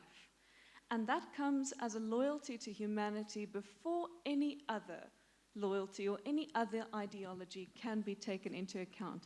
So medical ethics in that way is indivisible and inextricable from human rights, and the basic human right to life, to health, to food. So this issue of the genocide in Palestine is one that I feel should be taken into deep consideration in an active way on the international stage amongst all healthcare workers and anyone who commits themselves in service of humanity. And that brings into question the subject of boycott, because how on earth are there healthcare workers in the world at large and in Israel who can call themselves healthcare workers, physicians, acting in the interest of the preservation of humanity, and yet they advocate for a regime that is implementing starvation, a total disregard for human life. It does not act in the service of humanity or in any way that is equal or just, beneficent. It's absolutely malicious and destructive. So this, from my side, I suppose, is a call to all healthcare workers in South Africa and internationally, globally, to question, if you have been silent, why and how have you taken a position that enables this degree of destruction of human life? And that it is, in fact, as a part of your duty in the Hippocratic Oath, to stand up and speak out against this regime and this act of genocide. So this is just my call to the international healthcare community, and to say that those of us who are active and those who still consider themselves to be speaking out in the face of this genocide as healthcare workers, you are upholding your oath.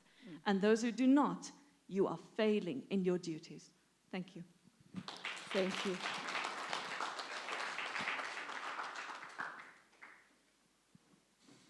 Thanks. I'm Andre Oordendaal, representing the Katrada Foundation. Just a small short point on what Reverend Chikani said yesterday when he started, that the people who claim to represent human rights internationally actually have lost all legitimacy to do so in future, and that new leadership is needed. And I think our branch of the anti-apartheid movement internationally can get legitimacy from how our constitution was formulated.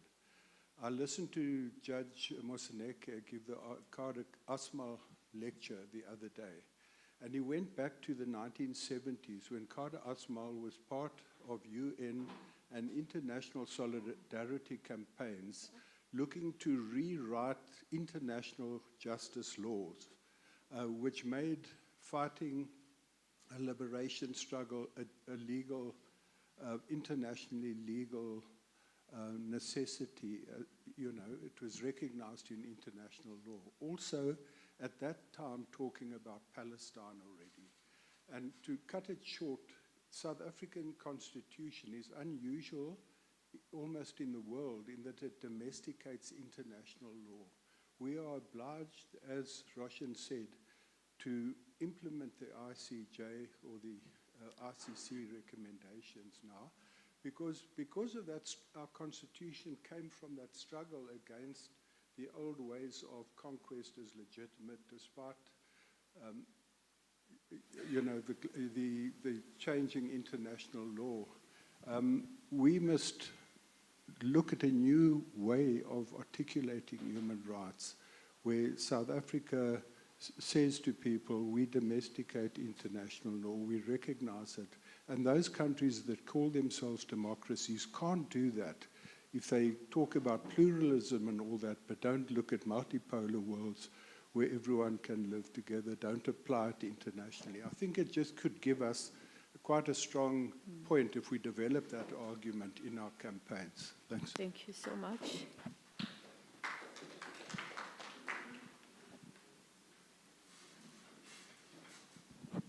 Thank you, Comrade Rosa. I just want to make one suggestion, or want to establish something for the anti-apartheid movement. And I want to thank our comrade and others who brought the issue of humanity to the core of what our struggle is about. And it is not even the struggle of our humanity, it is also a struggle for the humanity of Zionists. And I speak as a South African classified as white, van der Merwe, you will hear the code there. What it meant to be from apartheid to change is to change my humanity and understand the damage, the destruction in the humanity of the so-called enemy or the oppressor, mea culpa.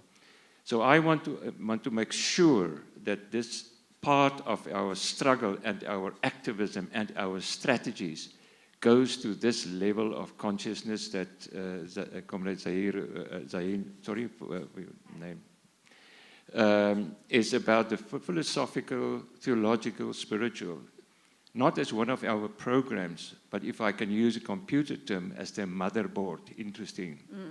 Motherboard that drives whatever we do, and to visit that regularly on our agenda.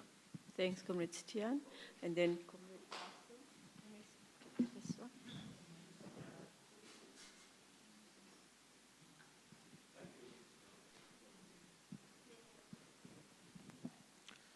one. Thank you very much. As a Palestinian, we believe that the Palestinian cause started with the British mandate to Palestine, and with also in the same year, in 1917, with the British Foreign Minister declaration to grant homeland for Jewish in Palestine. We started from there, our crisis, the Nakba, the real Nakba started there, not in 1948. Before 6 years, in the anniversary of the first centenary of declaration, our president called the British government for apologize, to apologize for our people for the declaration. But till now, they deny their responsibility. We believe also British and American responsible of our crisis, what happening today of genocide. We call your conference also to launch a chapter in London and chapter in Washington. You need to focus there, to work there with the decision makers in both countries to achieve total isolation of Israel from there. Thank you. Thank you so much.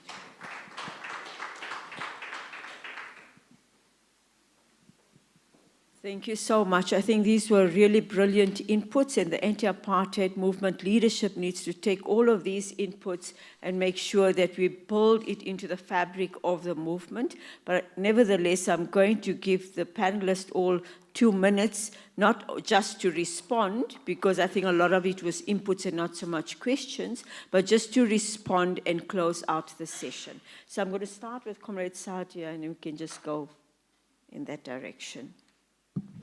Yes, no, thank you so much, everyone. Those inputs were amazing and very, very, it's food for thought again. And I'd just like to say that the last gentleman, like he said, the core focus of everything should be a revival of humanity, getting back to the 1, 2, 3 of humanity, the basics.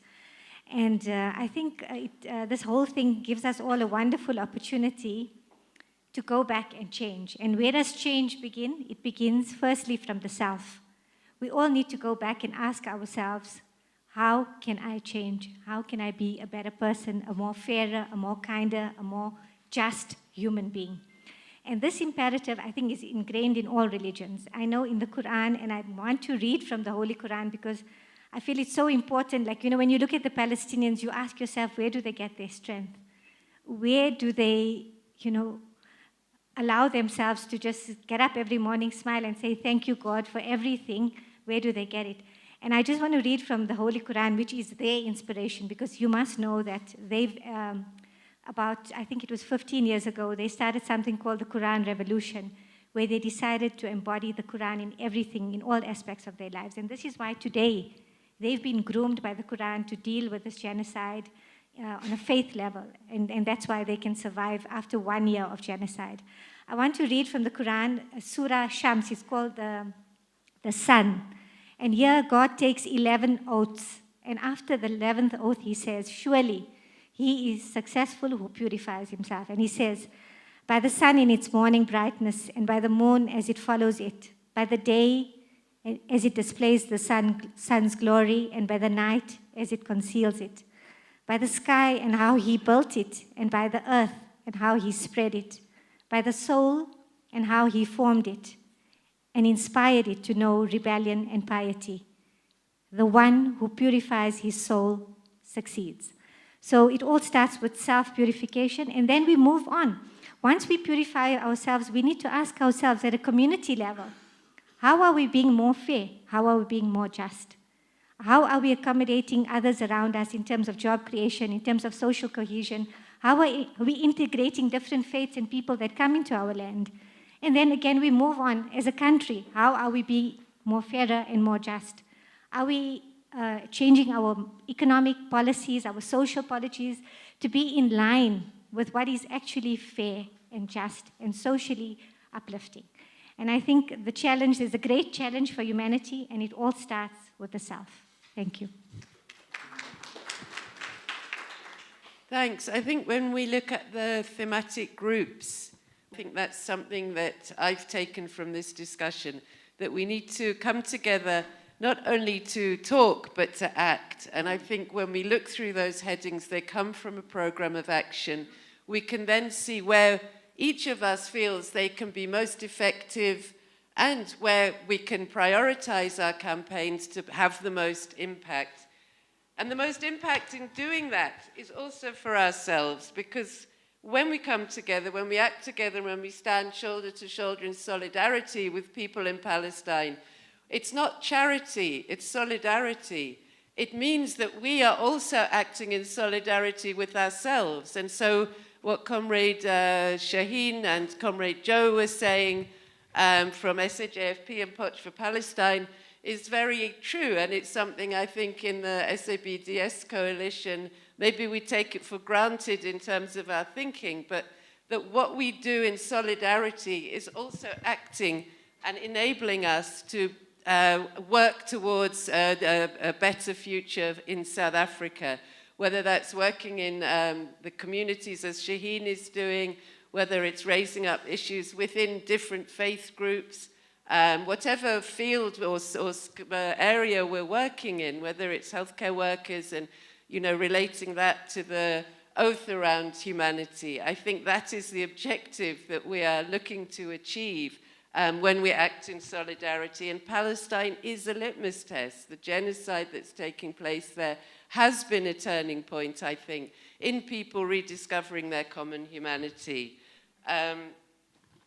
Yeah, so I think that's drawing the links. It is a common struggle. It's one struggle. It's a struggle, as people have said, against imperialism, against patriarchy, against racial capitalism. It is a common struggle. We can see it. Tracking the ships, you can see the links, actually. In that campaign, as we learned how to track the ships and what was going on with the ships and how the explosives were getting to Israel and where they were stopping and who was allowing them to stop and who was mobilizing against it, in a way you could see how it is exactly one and the same struggle. So I think, yeah, it's been a very useful input. I also wanted to say, you know, the foundation, the Nelson Mandela Foundation, I think in particular, has already started working with the anti-apartheid movement, as the comrade at the back said, around the dialogues that have been already taking place. But I also wanted to say that something else that has been very effective was the exhibition that was put on around the UN Special Committee Against Apartheid. That was one of the UN mechanisms that assisted us and enabled us to raise up the issues within the UN system and ultimately get sanctions. And I think that coincided with, out of the UN General Assembly resolution to implement the ICJ advisory opinion, was that the state parties were asked by the Secretary General to come up with ideas for how to implement. And so that exhibition at that moment led into the fact that our government was submitting exactly on that UN Special Committee and how that might be repurposed, remodeled, reinstated in a way that would enable us to move towards sanctions. And I think we have to start moving towards sanctions against apartheid Israel. Complete trade embargo, arms embargo, and international sanctions. Thanks.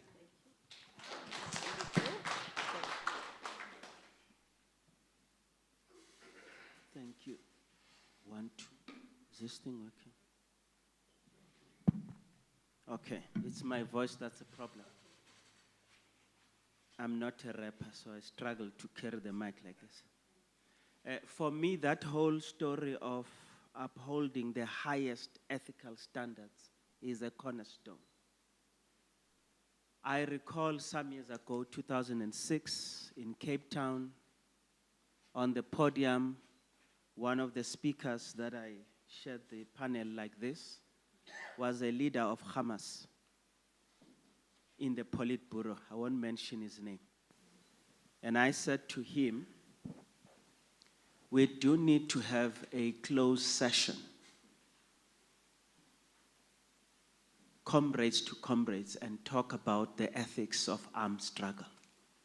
I leave it there. It is important to be frank when we are together and talk about the things that make our struggle an easy target for those who refuse to listen to rational thinking. And I want to say as I close, if Tutu was alive, because he once said, you don't represent me. I'm ashamed. He once said that. And if he was alive, I think we should be saying to him, with all the imperfections of this South African society and our government, something right is being done for Palestine.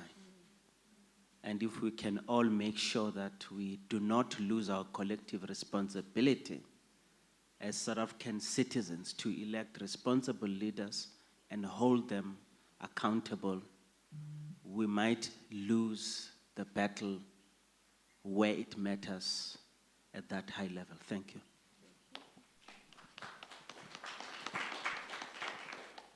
Thank you. I think there are two questions that I may have to deal with, and one is the fact that was raised of the Sunni-Shia split within Islam. It's not for us to deal with. It's a matter that the Muslim world has to deal with. It's been with us for a long period of time, and it has got to be dealt with in the shortest space possible. How that is dealt with is for the Muslim world to decide. I don't think it is something for the AAM to deal with here. But I agree with you that there is a split, but remember that that split has been exacerbated by what I called divide and rule earlier, because the imperialist nations, the colonial colonizers, have used divide and rule as a principle to stop any kind of resistance to their occupation in countries. So I hope that clarifies that. Coming to the fact that my understanding of the other matter was that there were maybe a problem with regards to the armed struggle. Yes, we in the ANC had the same problem. It's not something that we were immune to. I will then go back to Chief Albert Lutuli, who's one of the most revered leaders of the African National Congress, who didn't believe in an armed struggle. Neither did my parents, who were in the Congress movement, believed in the armed struggle. But the armed struggle had become a necessity to a political struggle to obtain freedom that is not any different from that of the Palestinian issue. Today, and I raise the fact of the armed struggle because the question within the Western narrative is, do you condemn Hamas? Now, how do you condemn Hamas when Hamas is a movement, a resistance movement, fighting for the freedom of the people? We cannot. We have got to support that. We have got to allow them to increase it with whatever we can assist with. That is what I meant by that. If there is a disagreement, I apologize, but my view is that that cannot stop. But the motive behind the political struggle, the armed struggle, is the politics behind it. And we in the ANC were very clear with regards to that. And if you look at what Hamas has done, or what Hezbollah has done, that they have not attacked civilians over, in that fashion. What they've done is they've tried to hit military targets. But in that we have made mistakes. Yes, of course we will make mistakes, because we don't have the resources to plan like those that are in power. So mistakes we will make. And I believe that we have got to be empathic to those errors that we make in the resistance struggle. Unfortunately, I'm not agreeing with the fact that they took people out of Israel.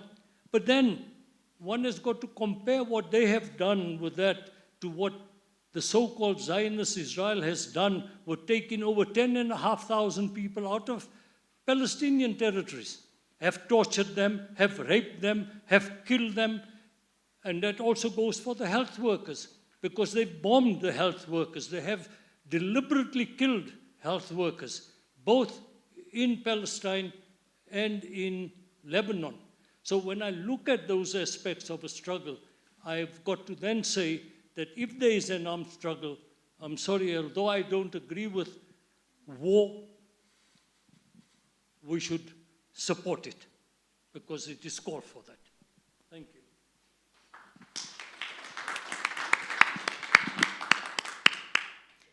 Thank you so much. I think thank you for all of the responses. They were all really insightful. Thanks to the panelists.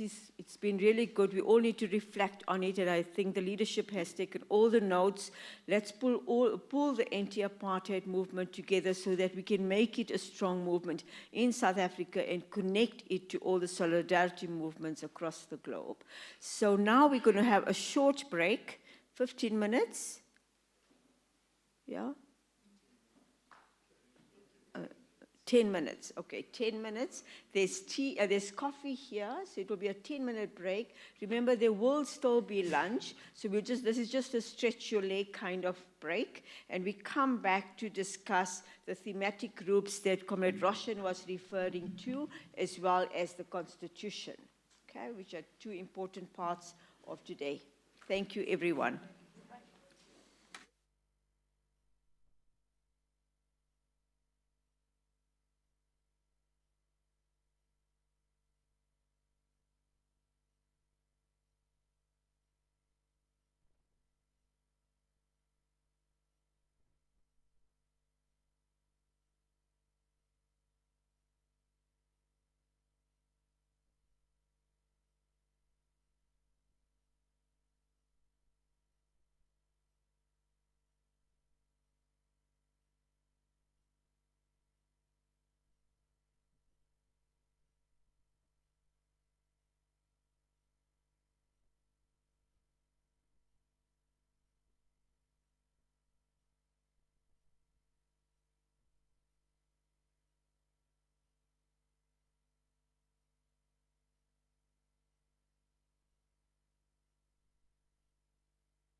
No, not working.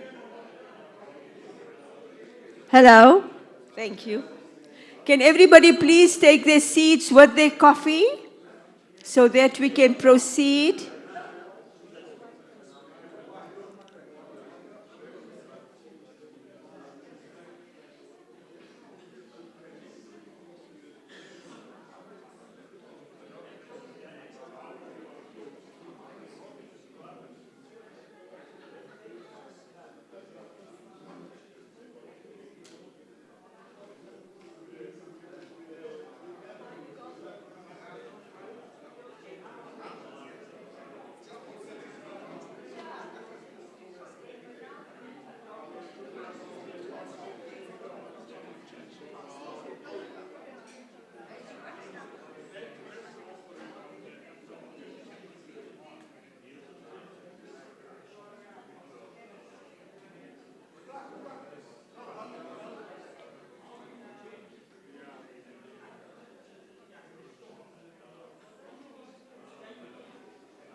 Ladies and gentlemen, comrades, can we please get back into the room? Can we please get back into the conference room?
better placed to Joe, I think she was in the media.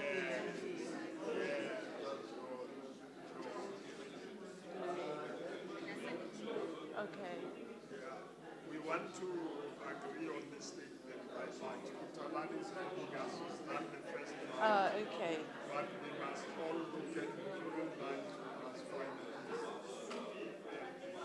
Then, because we now have time questions. So just go. yeah, you'll just tell them what they are. And so then that they you'll speak yeah, on then the. we'll come to about the constitution. And we have to finish at 12:30 because of the Yeah, time. yeah. What is it then?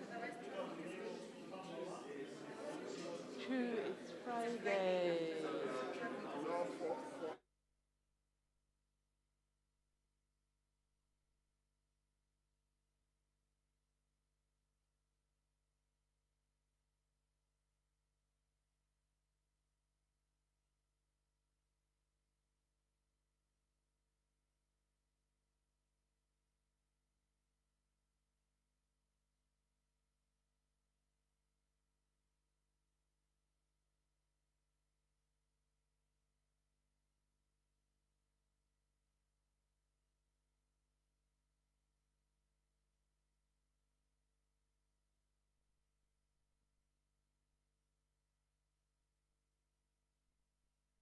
Together, we've got very short time now.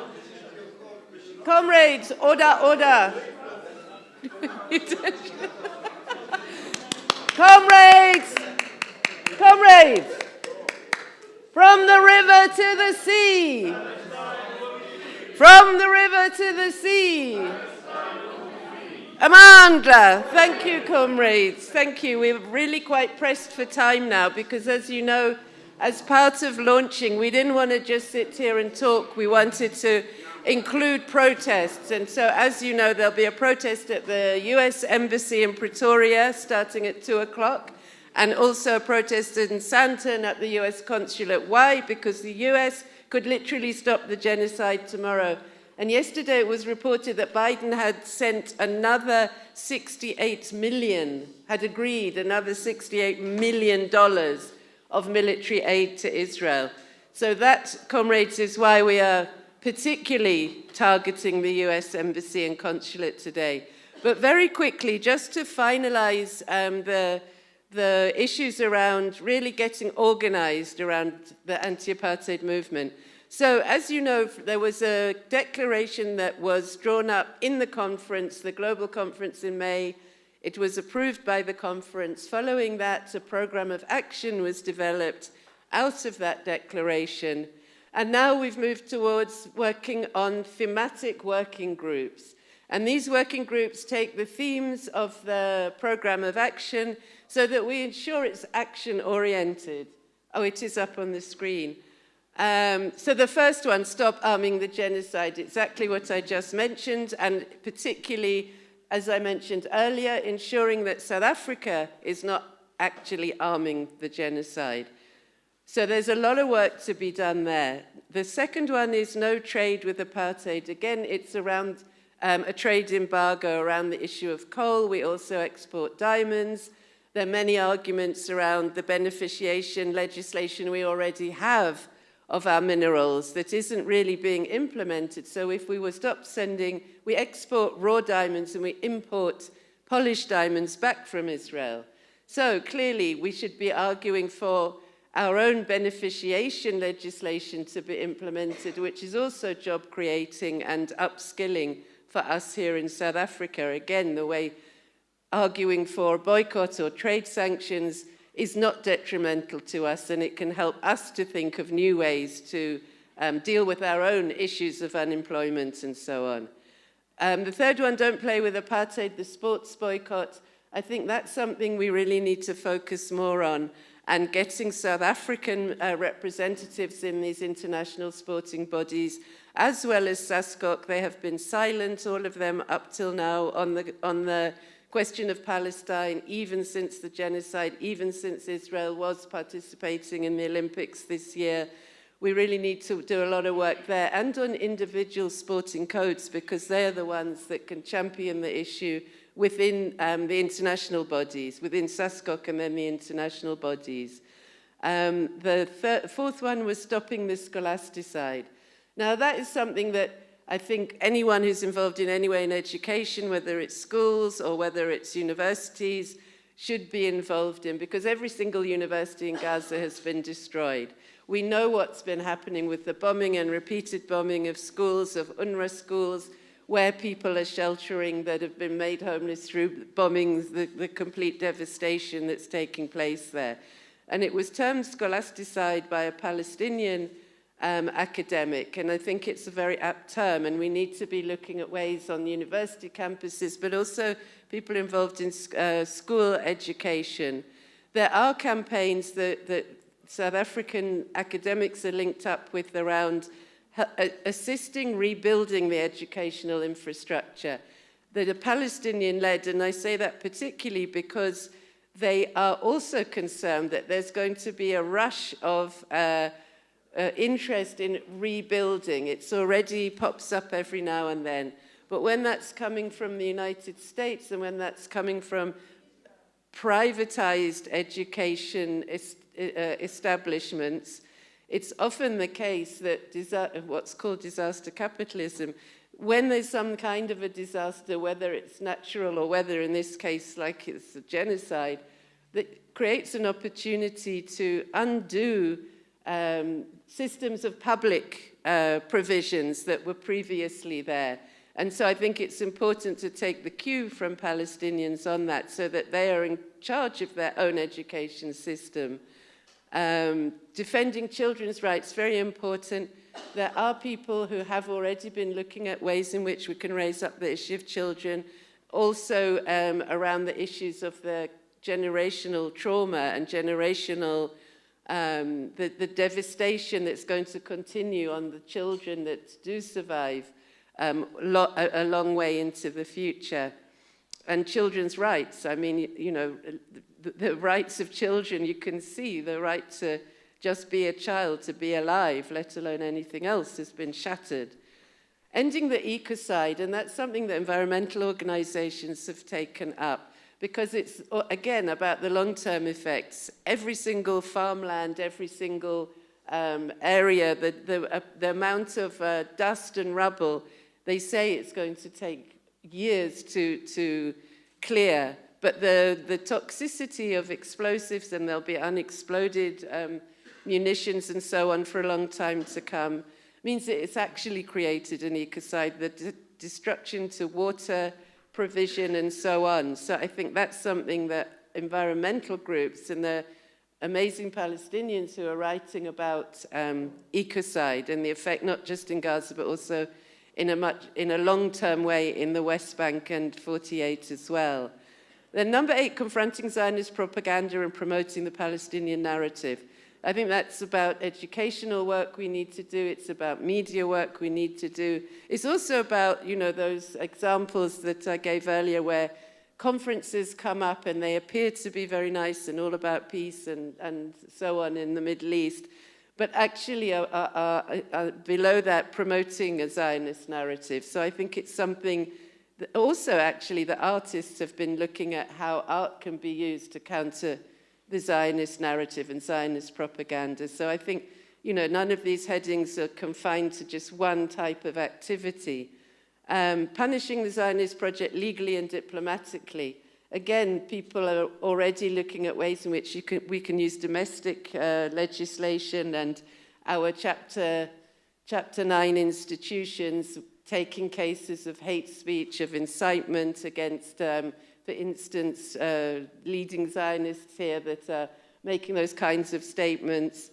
And also, obviously, using our Regulation of Foreign Military Assistance Act, because so far the MPA has not acted on any of the cases taken around South Africans who are joining the Israeli occupation forces. Supporting Palestinian prisoners and their families. I think this is something that we have not had such a strong focus on or a consistent focus on, but is something we really need to look again at, because the numbers of Palestinian prisoners, I mean, after that prisoner exchange, the number of people taken prisoner just in the West Bank was, I think, nearly double that, and it includes, of course, children, detention without trial, military courts, and so on, as well as the reports coming out of Gaza of people being taken hostage, like kidnapped, just taken in numbers. The torture, it's almost unbearable to read about. But, you know, so the question of political prisoners, especially coming from South Africa, where our campaigns around political prisoners were a very central part of the anti-apartheid movement. And then the last one is mobilizing faith-based communities, and I think we've already had a bit of discussion around that.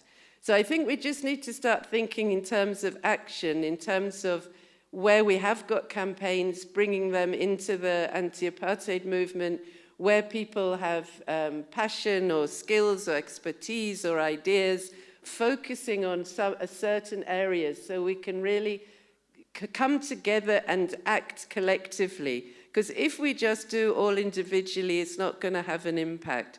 We need to find ways to work together on focus, prioritize, and really try to make the anti-apartheid movement launch with action. So I'll end there for now, and I think we'll just go on. Comrade Frank will just go through the draft constitution of the South African chapter of the anti-apartheid movement, and following from that then the structures that we need to look at how we fill. Thanks.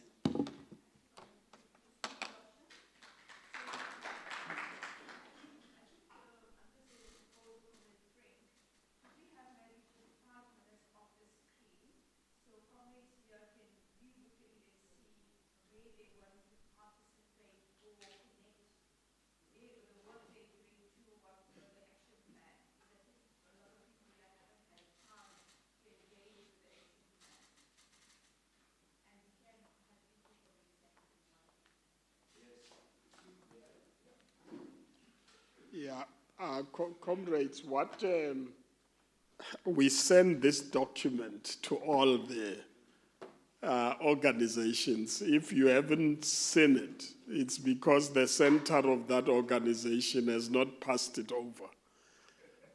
That's the only problem, yeah.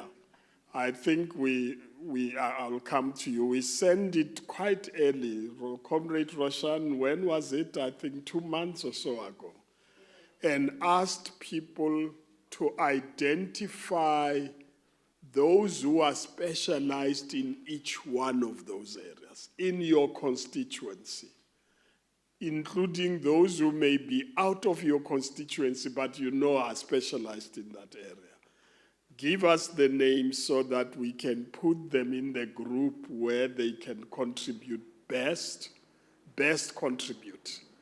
And then we will facilitate a meeting of those people. So if you say Scottish size, we will convene those people and let them constitute themselves and have a convener and work. And when they do so, they are not repeating what others are doing. I mean, if BDS is dealing with this issue, when they go there, they say, we are dealing with it, but let's see how you can enrich it by participating. You get what I mean? An influence, you could be dealing with it, but others could help you with influence to get it further. So that's really what we want to do. So you had that list there. But, I mean, it's only that we are not going to bring down more trees. It's not like we don't have money to make more copies, but we would have brought down more trees. But we can communicate with you electronically. You can all have this copy, and you can respond. And there should be a number to which we should respond to. You wanted to help?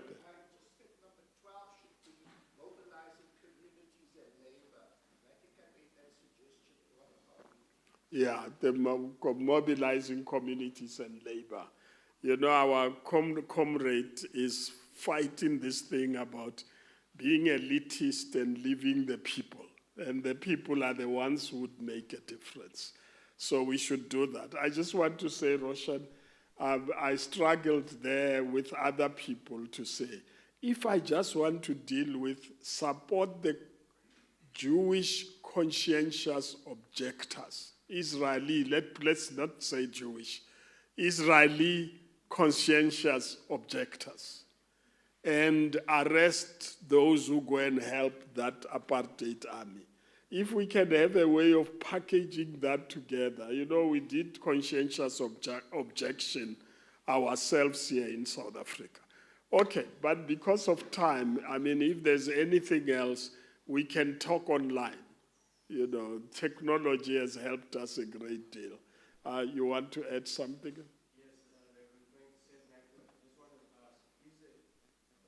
Sound two. Rev, is it possible for us to, in the space here, I mean, you put up 11, where we could maybe just have 5 minutes for folk who would like to work in certain groups that we can see from here? Is that not possible? Yeah, it's only that we don't have time. We have strictly 12:30. Okay. Hard end time. Thank That's you. why we are saying we did do it in the steering committee, so we already have names there. But we send the list to the organizations. We also reminded them when we come here. It's only that the system doesn't work. You know, I won't waste your time, but President Mbeki used to say, you discuss at the AU, and then you make resolutions, and then you arrive in a country, the ministers know nothing about the decisions you made. I think it's a problem. Or we discuss as SACC, and you go to the AFM. I don't want to make examples of other churches. You know what? And they know nothing, but the Archbishop was there. You know what I'm talking about? Yeah. So that's a problem, organizational problem. Let's sort it out, we'll see. I'm worried about time, ma'am. Yeah, you can.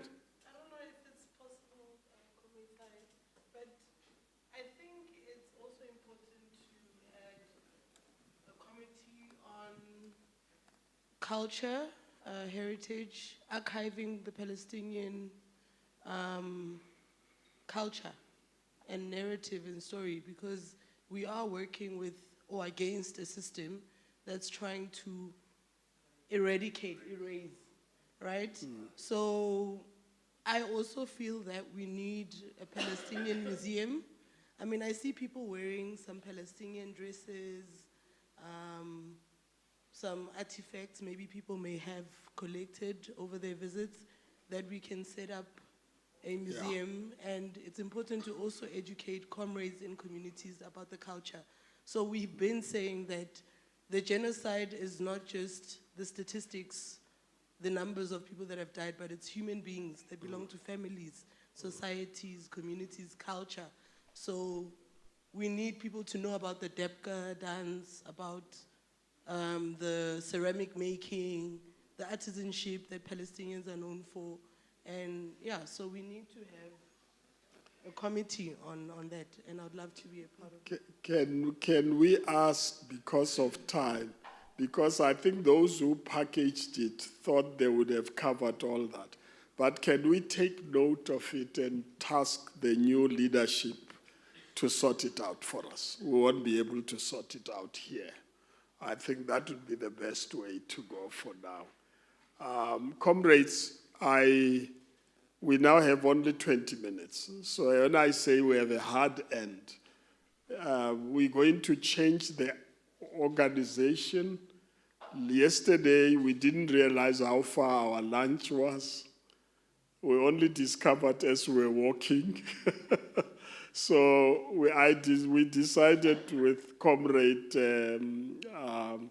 Faisal that we'll go for lunch there and do the launch there and not come back here. So, yeah. Sorry? Oh, they won't link up, yeah. You see, making a decision with old people, we're not thinking about the link up there. Can we leave the management committee to sort that? But you remember yesterday the logistics of going to lunch and coming back. It's with one Kumbi trying to take away 200 people. I think it's a problem. Ma'am, you want to solve the problem?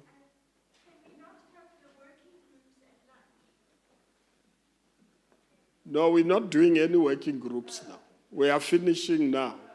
Yeah, we're doing the constitution. Let's go, we'll sort out. Let the people who do logistics sort it out. I'm not going to try to do it here. We'll get it wrong. Comrades, can we put the constitution on the board? Here. Let me just repeat again. Fortunately, technology helps a lot. We talked since this morning. For those who are not here, we got the draft. The steering management committee worked on it. The steering committee looked at it. We're given time up to Friday last week. I'm just repeating for those who are not here to comment, make changes, suggest. By Friday, there were no new suggestions except the old ones. I reworked on it and send it where it comes from, where the technical people were inputted the track changes. What you have is the final, which we resend again to everybody. We made sure that, was it on Thursday morning, we resend it to everybody again. So. And then we said comments by the end of yesterday. The only thing I would like to say, if I can, I'm not in control here. The only thing I want to say is that we changed the issues of numbers. If you can go down to how you constitute the council, yeah. Those numbers there, you see the numbers. We said we must drop those numbers. Because you can't put a number in a constitution, you'll get into trouble. We already got into trouble with patrons. We said there shall be 10 patrons. Yesterday, we had more than 10 names to balance everything. We couldn't balance it within 10. So remove the limitation and let the council from time to time in its wisdom determines how many sectors and how many people. If COSATU and SAFTU unite tomorrow, they might solve all our problems to balance anything. You know what I'm talking about. Now we must provide for SAFTU and COSATU and etc. and so forth. But if they united tomorrow, we have one federation, then we have one person, that's it. If these churches can form one denomination, it would make our life. But you know, when you say SACC give us 2 people, but you've got the Catholic Church, which has got 4 million people, and it's a problem. So you can't balance that. So I think let's leave the council, give them power to do that. That's the only thing that changes, really. The rest, it's the same. And then we agreed, it's our constitution, by the way. We can wake up tomorrow and call a conference and change it. So let's not be too tight about details, the legal lot. I learned a lot about constitutions in my church. So there's a Pastor Mahlobo, you can't go past him about a constitution and rules and regulations. But I think we have done our best. We've cleaned it up. What we are proposing is that we adopt this constitution because we need to start working. We can't postpone it for another day. Adopt it and then start working. If it becomes a problem, we just change it. So it's not a problem and we're not in the whole 6 continents, 7 continents of the world. We can do it electronically and etc. would you be prepared? And we had said to the leaders of the entities that are here, please look at it so that when we come here, you can represent your organization. Whether you've finished your consultation in your organization, it's a different question. Because the SACC will say, we want to take it to the conference, which comes next year. You won't approve it. So we have asked that we get endorsement and then we can start working. Would you agree if there are challenges? Let's say, yesterday I did say, we want you to exercise your democratic right as much as you can. Are we okay? Can we take the leadership's work and the leaders of the organization as the basis for our operation? Let me see this by show of hand that you really support our direction. Not every word and dot, but the direction and that constitution that we'll use. Thank you very much. Then the next was overnight. We communicated with the steering committee. We were too ambitious to think we'll debate the constitution, adopt it, and constitute leaders here. It's a crazy idea, but we had it. We want to finish. People are dying. We want to finish now. But it's unrealistic. Because the way the Constitution does it, it says it must be representative, it must do this, it must do that. Now, I've learned from the SACC when I was a leader there. I thought, let's elect the leaders. They said, you can't do it that way. Because you must make sure there's a Catholic, then there's the Anglican and the Methodist, and then the Reformed tradition, and then the Evangelicals, and then the Pentecostals, and then the African independent churches must all be. If you subject it to an ordinary election, it won't work, so you go to slates. Now I'm scared there are parties who use slates here. So we don't want to use slates, but we want to make sure every entity is represented. So the Constitution says, this is how you constitute the council, and this is how you constitute the executive. So what we are proposing as a steering committee, because I consulted them this morning, is that we mandate this steering committee to convene a council based on this constitution, because it's constituted in a particular way. And then the council then constitutes the executive, because the constitution says so. The council will constitute the executive. If you haven't read the details, don't worry. Those who read it have spent more time thinking about it. And so what we are asking, instead of trying to elect leaders now here, it won't work. We'll make mistakes.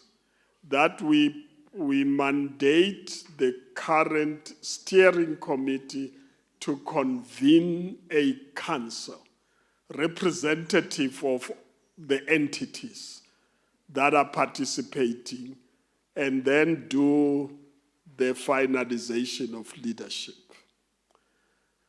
Otherwise, we must do all this in 10 minutes, and it's impossible.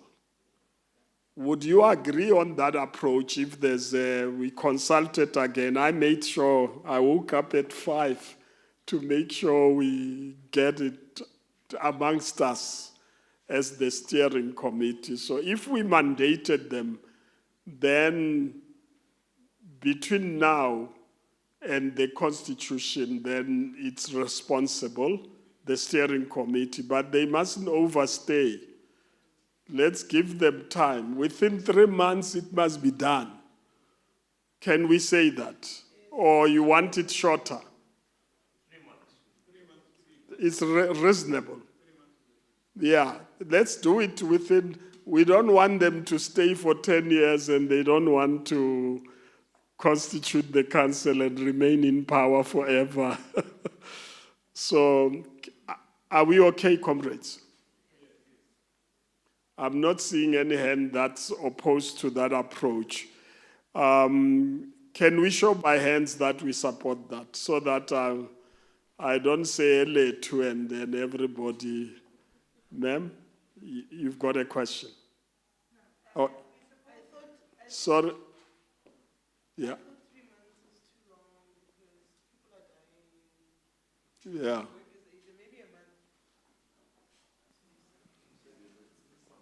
Once a shorter time. Sorry? 6 weeks. We are already at the end of the month, and we've got December, and obviously not much is going to take place between December and January and so forth. And I'm just talking, obviously, whether we will not be, to be realistic, let us give ourselves 3 months. I'll still suggest that we stick to 3 months, because it still needs coordination, making sure that all parties are involved. We will make sure we meet her concern. We'll make sure we do it as soon as, we won't wait for the 3 months to come to an end. We'll make it as soon. The 3 months is just to make sure they don't overstay. That's all we are saying, don't overstay. Is that okay, comrades? Is there any other, then the next is that we're dealing with a statement about the launch of this, because at 1:30 we are supposed to do the launch. And our sister Kutalani Kumalo volunteered. She's contracted by, she works with the SACC as a consultant, whatever the relationship. But she volunteered to help us with media and other team she works with. They will be thanked properly. But she's done a draft as we're sitting here. She has shared it with some people who deal with media. We would like to finalize the draft during lunch, so that when we go to the media, we've got a statement we will release. You can see it's a pressurized operation. And so, so we won't be able to read a statement here. So I think we'll rely on the leadership. They can't say what you have not agreed on here. Then I must say the last thing, before I ask Comrade Faisal to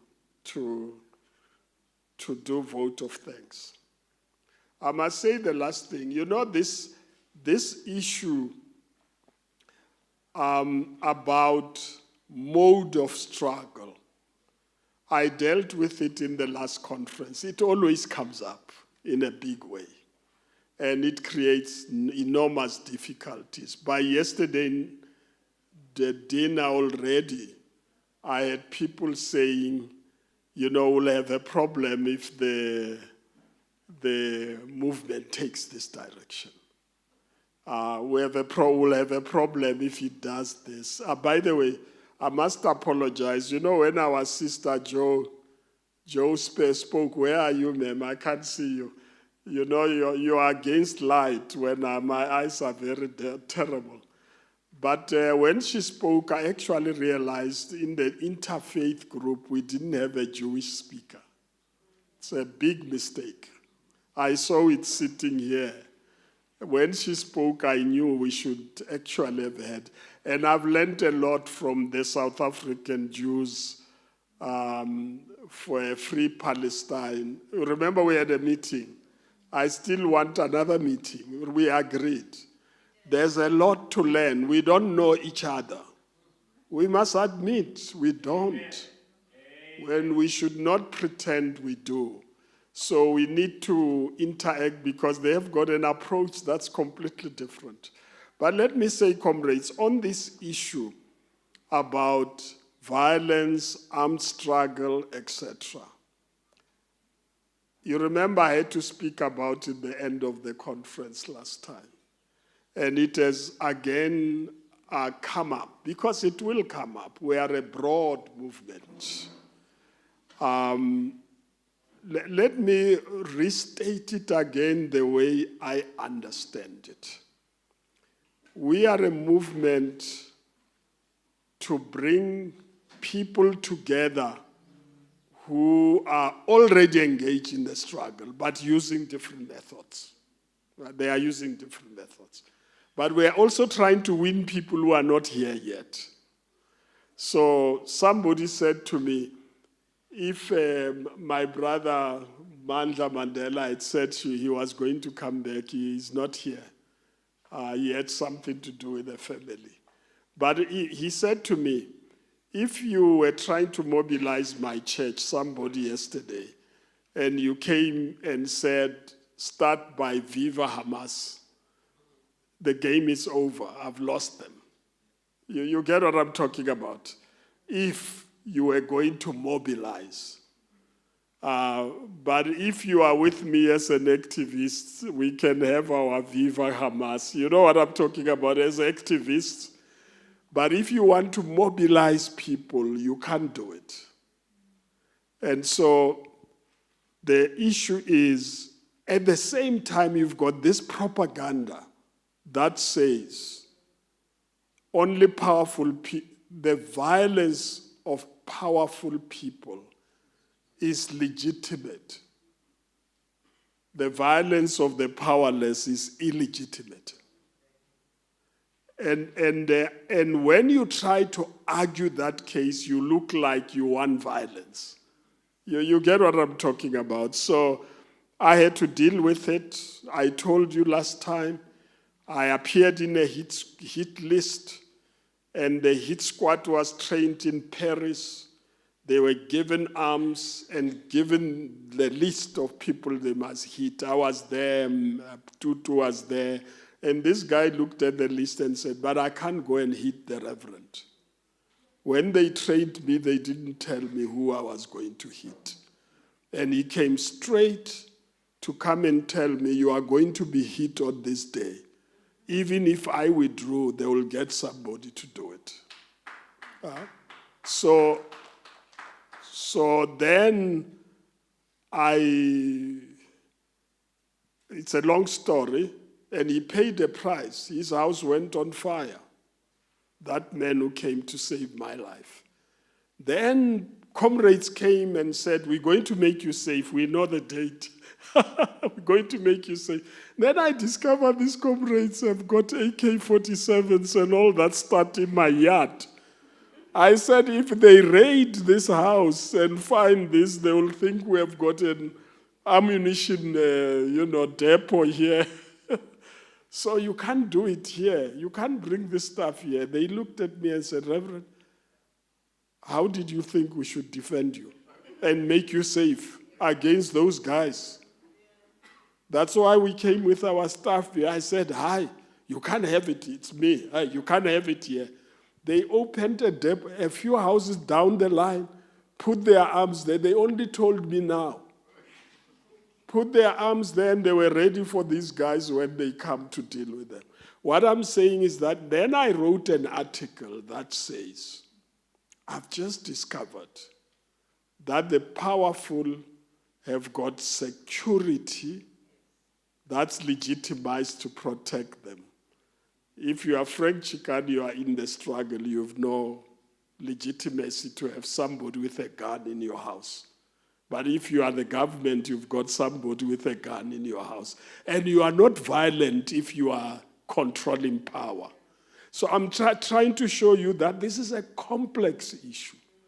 So what I would like to plead with is we must deal with the propaganda, Comrade Roshan, that the propaganda thematic group. Deal with this propaganda about Israel can be violent, but it's not terrorism. But if somebody reacts, it's terrorism. You can blockade Gaza for 16 years and nobody says anything.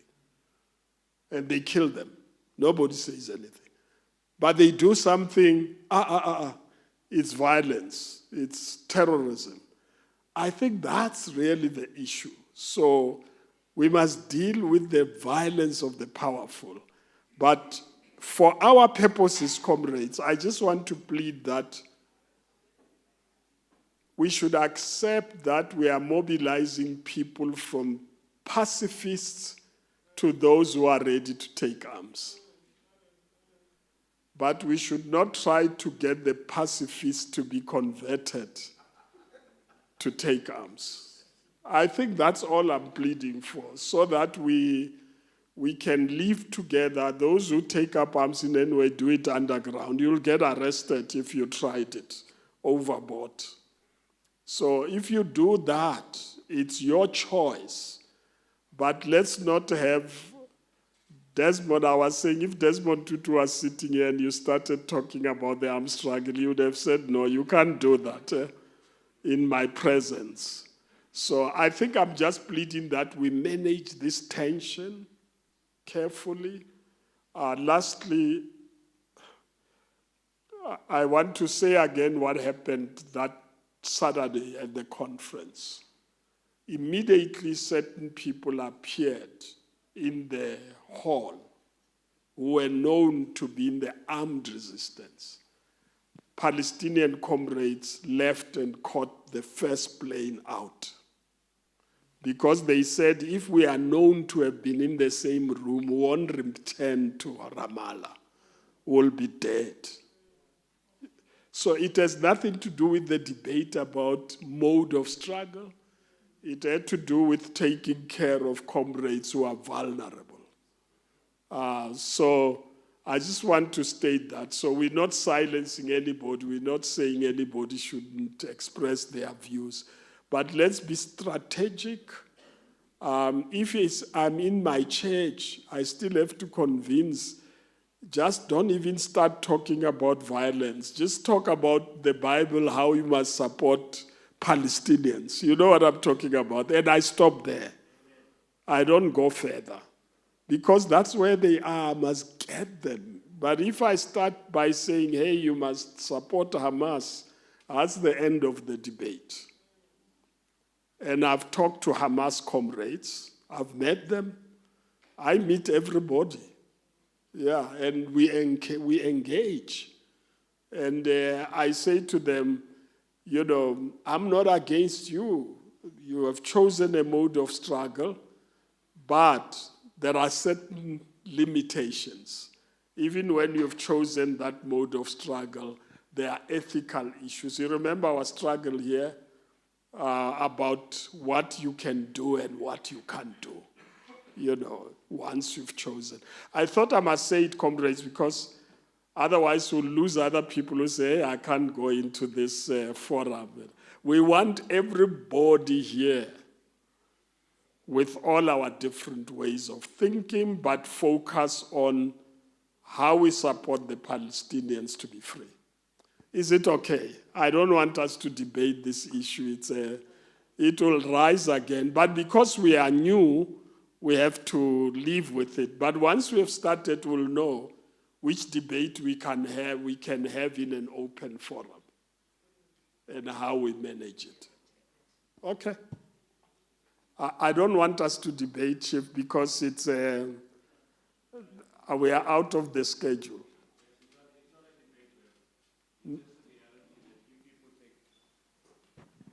If people take actions, and you all must decide under AAM, like if people take actions, what will AAM support, what won't? And I think that has to be clear when you have your constitution. Yeah. Because if I tomorrow go and I say, I'm doing this and I'm associated with No, AAM. sir. We will not ask the AAM to support what they can't support. Thank you. As a collective. Remember, there are things we can support as a collective, but there are things we can't force all of us to support and say, this is my view, you must support me, otherwise you are no good. We should be sensitive, I think. But at the end, I'm ready to go to the trenches to fight the struggle to free Palestine. The issue is which way you do it, it's a different matter. Okay, comrades, I think we should. Comrade Faisal. And let me just say thanks to Comrade Faisal, members of because he can't thank himself. And he is the treasurer without money. And no, sir, it's serious. And after the last conference, we had a comrade we owed 45,000. We couldn't pay. And so that tells you we do it by faith. We didn't have a budget when we put this date. There was no money. We ended up, where's Reverend Moss?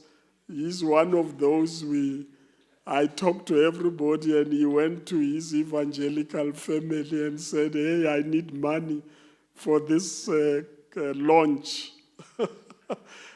We didn't have it. And we went to people who have money. They are scared of Zionists to give us the money. They've got the money. So we do have money, but they can't give us because the Zionists would punish them. And we also are discreet about what money we take, which will not also make us targets. You know what I'm talking about. So money is there, but we are discreet and all that. But he has been working very hard. He will go to jail. Yesterday, I mean, you saw the pots yesterday, big pots. Those who had lunch yesterday, raise up your hand. Yeah, I mean, the comrades in Lodium, we didn't have money for lunch. We wouldn't have had 2 sessions. And then the comrades in Lodium said, we'll cook for you and bring the food here because we don't have money. So thank you very much for all the efforts. Comrades, I would like to thank the steering committee, but leave the rest to Comrade Fraser. Let's put our hands together for Comrade Frank, please. Free, free Palestine. Free, free Palestine. Comrades, we've come to the end of this 2 days of hard work. I just want to say thank you to a few people before we close the session. Firstly, to the CEO and the management staff of Freedom Park. They've been extremely generous to us. Without any cost, they provided us with all these facilities. So I want to say thank you in absentia to Jane Mufamadi, the CEO, and Mashadi Pache, who's been with us all the time. Thank you very much to both of them. I then want to thank Ahmed and his sound team for making themselves available. And as you can see, they've done a wonderful job. So thank you to Ahmed and his sound team. To Faria, where is she?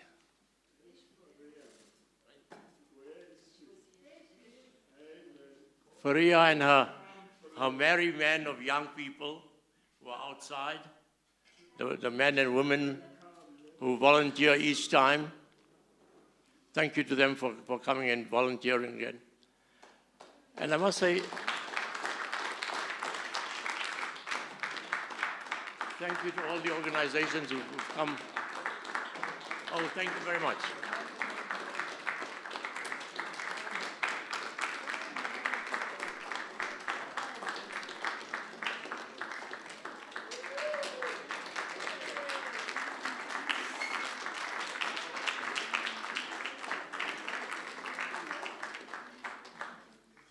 Thank you again.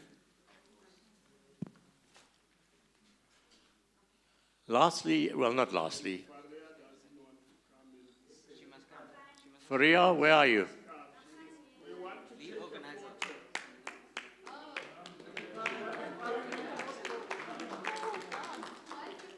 To all the organizations present here today who made this conference successful, please thank you very much for being here. And then lastly, to the members of the steering committee.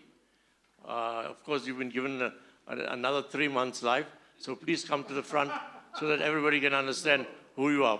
Frank, come to the front. Firoza, Shireen, Roshan, Reena, Moss,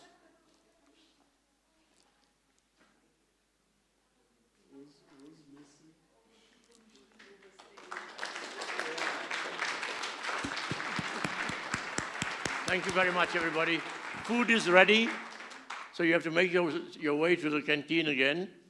For those people who want to pray, you can use the space in this room for your prayers today. Thank you very much. Thank you, everybody.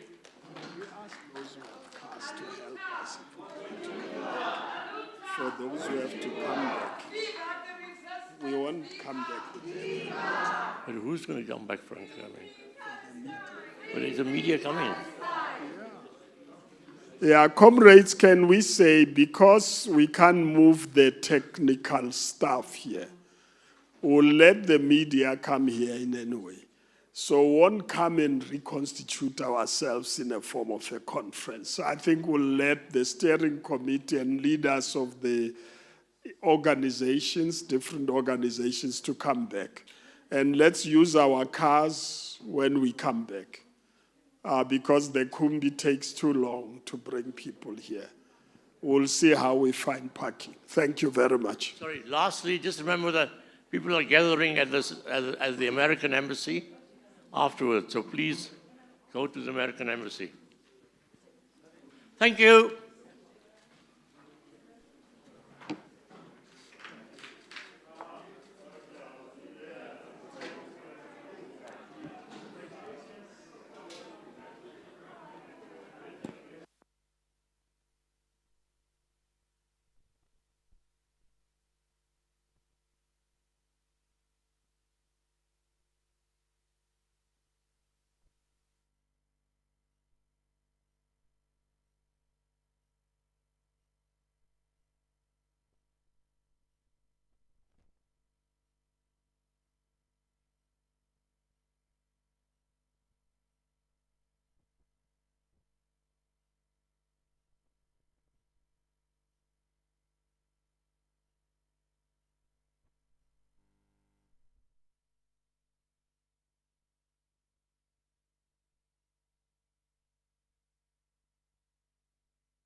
Those what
Just stand here as you... Yeah. It's live. It's live, is it? Yeah, live. Can I go here? Oh, gosh, okay. Just give us a... Okay. My phone is almost dead, mind you. Yours is almost dead. Almost dead, so. Mine's still has some juice. Thank you. I prefer it in this mode. Can you make it light mode? So, No, I think, sorry.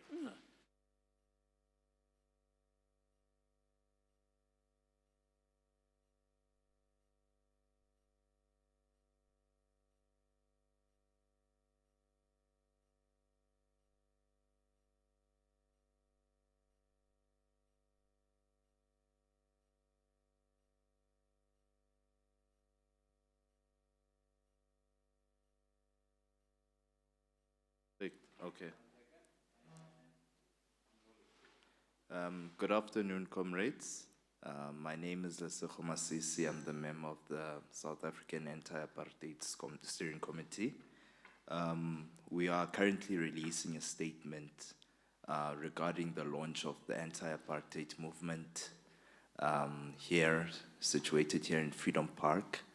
I'm going to read it out as follows. The South African chapter of the anti-apartheid movement officially launched.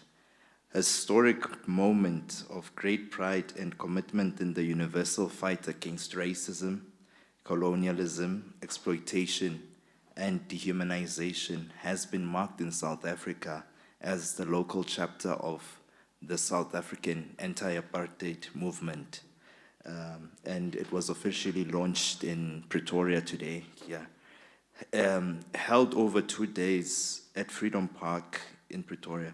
This event signifies South Africa's resolute stance against Israel's settler-colonial apartheid regime and genocide against the Palestinian people. The launch was attended by prominent leaders in civil society, Palestinian solidarity groups, members of the diplomatic corps, academics, leaders representing various South African organizations, as well as faith traditions, government, and ordinary South Africans who want to add their weight to the local and global anti-apartheid movement campaigns. The movement, inspired by the legacy of South Africa's fight against apartheid, aims to mobilize a broad coalition of societal forces to oppose Israeli apartheid and to advocate for the total isolation of the Israeli state. With this launch, South Africa makes its contribution to the global fight for the liberation of Palestinians, declaring its unwavering commitment to human rights and justice. The last 14 months have put the intensified genocide unleashed by the Israeli state against Palestinians in Gaza under the microscope. The launch of the SA Anti-Apartheid Movement chapter sets the fire alight for other countries to follow suit in building the momentum that will result in the global movement. In affirming South Africa's response to the plight of all Palestinians, Reverend Frank Chekani, chairperson of the South African Anti-Apartheid Steering Committee of the Anti-Apartheid Movement, emphasized the urgency of this movement, stating, "The genocide against Palestinians and Israel's impunity must end, and we actively extend our solidarity to Palestinians who continue to endure unimaginable injustices. Together, we demand accountability, justice, and freedom from apartheid, from the River Jordan, all up the way to the Mediterranean Sea." Secondly, the Minister of International Relations and Cooperation, Ronald Lamola, endorsed the anti-apartheid movement as a step in the right direction of demonstrating solidarity with the Palestinian people. In his address, the minister highlighted the critical role that South Africa must play in the struggle. It is about, I quote, "It is about time for someone to stand up and take the first steps of action. first steps of action towards mobilizing solidarity for the people of Palestine as a department. We commend the launch of the anti-apartheid movement. The minister emphasized that the work of South Africa in this global campaign, evidenced by its submissions to the ICJ, International Court of Justice, is based on the national stance against all forms of oppression as echoed strongly in the South African Constitution. Therefore, Minister Lamola's address reiterated the rallying call for all South Africans to unite in support of Palestine, using their voice collectively and individually, as well as their actions to challenge injustice globally. Reverend Mzwandile Molo, General Secretary of the South African Council of Churches, called on faith communities to join this critical movement. He stated, as the South African Council of Churches, we know the tragedy of racism and victory of universal solidarity as championed by our faith leaders of yesterday, end quote. Adding that the disproportionate violence of Israel that has reduced the tiny area of Gaza in which 2.5 million Palestinians are concentrated within, into rubble with heavy artillery, munitions, and bombardment, is not only unacceptable, but it bears the hallmarks of genocide, as defined in international law. Therefore, the South African Council of Churches calls out the genocidal actions of Israel in their total destruction of homes, hospitals, schools and universities, churches and mosques, and in so doing, denying the people of Palestine access to their fundamental human rights. Reverend Molo added that as Christian leaders, our faith calls us to stand with the oppressed through prayers and actions. He stated, I quote, "We acknowledge that this situation cannot continue, and we must be addressed from its root cause, including the illegal occupation of Palestine.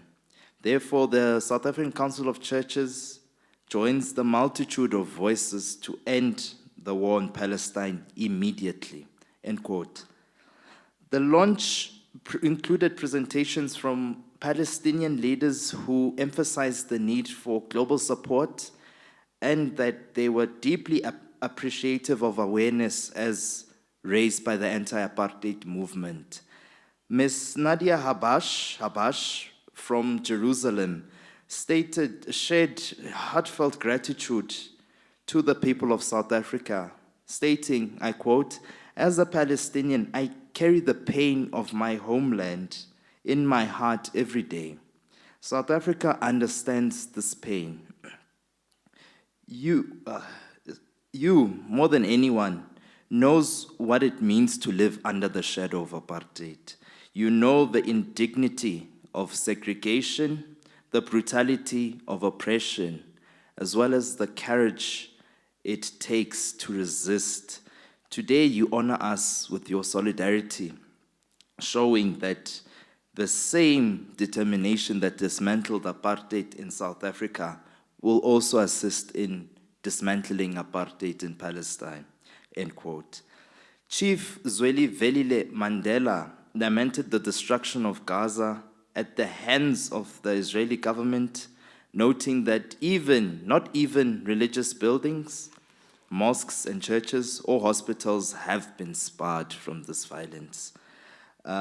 Chief Mandela referenced the manner in which global sanctions against apartheid South Africa had been successful in ensuring that enough pressure was applied to the economic activities of the apartheid state so as to cripple its ability to fund and sustain its institutional oppression. He further called for all participants to apply the same kind of pressure on Israel, stating, I quote, "We call for the same global solidarity on sanctions in sanctions in order to apply the same level of pressure that will put an end to the oppression in Palestine, end quote. The launch conference of the anti-apartheid movement hosted various panel discussions with different stakeholders who have worked to advocate for the struggles of Palestinians, both collectively and individually and independently, and who have found consolidated expression in the context of the anti-apartheid movement. These discussions highlighted the roles played by different actors to date, emphasizing the plight of men, women, children, as well as the elderly in Palestine. The South African chapter of the anti-apartheid movement is committed to collaborating with the South African government in its attempt to hold the Israeli state accountable for its genocide against Palestinians and the denial of their inalienable rights, including that of self-determination and nationhood. Thematic groups have been formulated to structure this work more effectively. These groups are focused on taking the broader themes of the movement forward, as well as ensuring that action is taken across all these thematic areas. I will now announce these thematic groups. The first one being Stop Arming Genocide. The second being No Trade with Apartheid. 3, Don't Play with Apartheid. The fourth one would be Stopping the Scholasticide. With number 5 would be End Reproductive Genocide. 6, Defending Children's Rights. 7, Ending the Ecocide. 8, Confronting Zionist Propaganda and Promoting the Palestinian Narrative. 9, Punishing the Zionist Project legally and diplomatically. 10, Supporting Palestinian prisoners as well as their families. 11, lastly, Mobilizing faith-based communities. There was a strong view that the destruction of all sectors, as well as including the vital healthcare sector in Palestine, and the apartheid prevalent therein be addressed by the movement as well. The anti-apartheid movement will engage with international government parties as well as organizations, including the corporate sectors, pension funds, universities, and other investors to divest from and implement sanctions on the apartheid state of Israel. To this end, the launch of the global anti-apartheid movement culminated in concurrent peaceful protests at the US Embassy in Pretoria, currently undergoing, as well as the US consulates in Cape Town, Durban, and Johannesburg, which have already taken place.